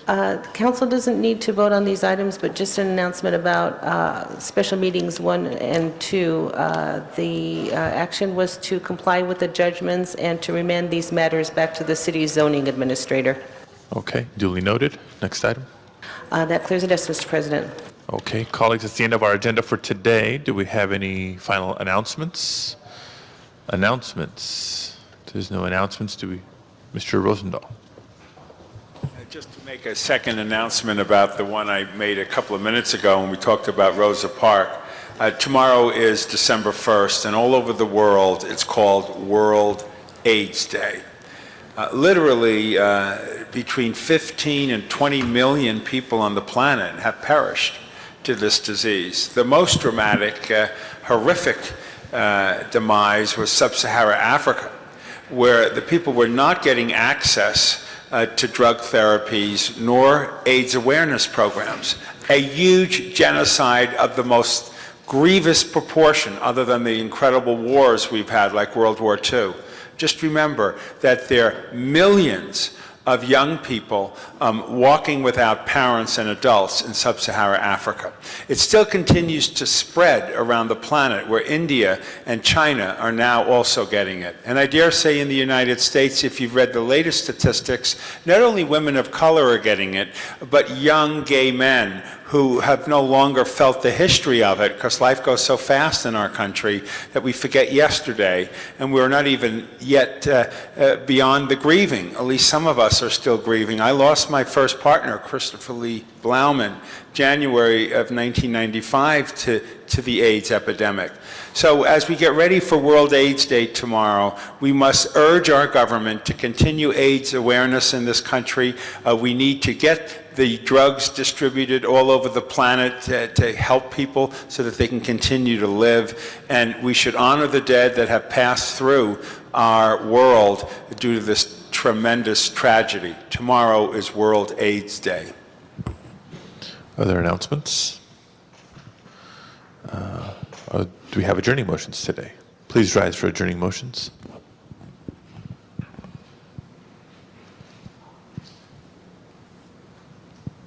Mr. Garcetti. Thank you very much, Mr. President. For Councilwoman Jan Perry, I ask that we adjourn in memory of Carrie Jackson, who passed away November 23rd of this year. This is Councilmember Nate Holden's second cousin as well, Mrs. Carrie Jackson, born in Georgia in 1905, and later moved to Chicago and then to Los Angeles about 40 years ago.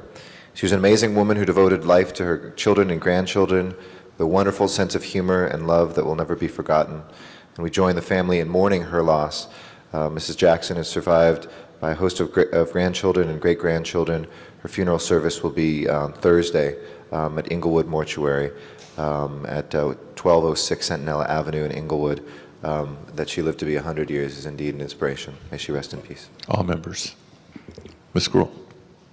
Thank you, Mr. President. I sadly have 3 adjourning tributes today. The first is for Carl Kellstrom. He and his wife Shirley have lived in their home in Van Nuys for over 50 years. Carl would have been 88 years old on December 16th. He was in the Army for over 20 years and served in 2 wars. When he retired, he received his PhD in history at UCLA and taught at several colleges in Los Angeles County. He's a wonderful father, a terrific husband, and will be terribly missed by all. And I had the pleasure of knowing Carl. Shirley and Carl have been active also in the Sunland Tujunga community, very active in that neighborhood. Services will be on Saturday, December 3rd at 2:30 at the Old North Church, Forest Lawn in Hollywood Hills. He's survived by his wife, Shirley Kellstrom, 4 children, 5 grandchildren, and 2 great-grandchildren. Ask that we adjourn in Carl Kellstrom's memory. Also like to adjourn in memory of Mary Ann Shotwell. There was a nice piece today in the Daily News from Mary. She was director of the Sunland Tujunga Temporary Aid Center. She would come 2 to 3 times a week. It was really her baby, where she was providing food and I think friendship to so many of the people in Sunland Tujunga who did not have a home and needed food and shelter. She was owner of her own video graphics business called Lifetime Memories and has been a resident of Tujunga since 1974. She had recently become ill, but even within that time period, I still saw her in the last couple of months out there at events supporting the community. She was a friendly face and very determined in setting up that pantry in a city building, which again, you know, a lot of people thought, why should we have the pantry here? You bring different kinds of people into the neighborhood. But she always stood strong that this was important. And these were residents of Sunland Tujunga, and they deserved the same kinds of services that the rest of the community deserves. So she will be terribly missed as well by all of our Sunland Tujunga community. She is survived by her son, Bill, her daughters, Nicole, Sheila, Paula, and Colleen, her children-in-law, Chris, Dave, Jay, and Martin, her grandchildren, Janessa, Armanda, Rachel, Amber, Brandy, Joseph, Emma, Destiny, Isaiah, and grandchild to come this next year, and 2 great-grandchildren. We ask that you adjourn in her memory. And lastly, we ask that you adjourn in memory of Ann Fisher. She passed away after November 22nd, 2005, after a prolonged battle with congestive heart disease. Ann was born to a farming family in the island of Kauai in 1935 and moved to California in 1955 after graduating from the University of Hawaii. She was a resident of the 2nd District, Tujunga, since 1962 and served the city of Los Angeles for over 27 years. She retired from city service in 1998. She worked at DWP as the first female chief real estate officer. Prior to that, she served DWP as a senior real estate officer. And before she served at DWP, she was employed by the city's Department of Public Works. She also worked for the state of California, all in their real estate business. A devoted worker, Ann couldn't stay retired. She returned to work for United Title Company in LA. Her health and family necessitated her retirement from that position earlier this year. In addition to being a dedicated civil servant, she was a devoted wife and mother, an avid reader and traveler. Family encourages donations in Ann's name to the American Heart Association. Services will be held on Friday, December 2nd, 2005 at 7 p.m. at St. Bede's Catholic Church in La Cañada, California. She was married to Conrad Fisher, a real estate officer with the city's Harbor Department, who passed away in 1992. She's survived by her daughters Grace Fisher Adams and Carla Fisher, her sons Ryan Wardley and Gary Wardley, stepdaughter Virginia, and stepson Arthur Fisher. And so she has a host of living and loving nieces, nephews, grandchildren, and great-grandchildren, and asks that we adjourn in her memory. Thank you very much. Ms. Hahn. Thank you, Mr. President. Colleagues, I'd like us to adjourn our meeting today in memory of Juanita P. Woodard, a longtime resident of Athens on the Hill, a community activist who passed away on Monday after a long battle with cancer.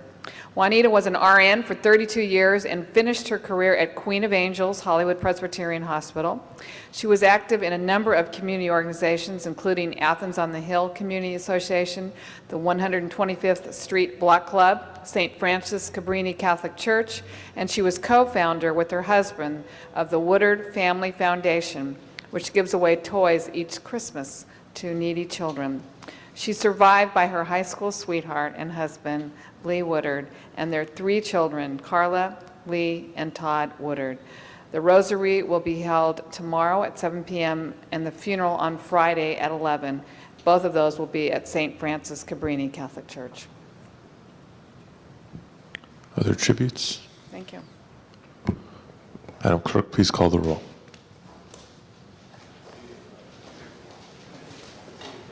Thank you all very much. This meeting is adjourned.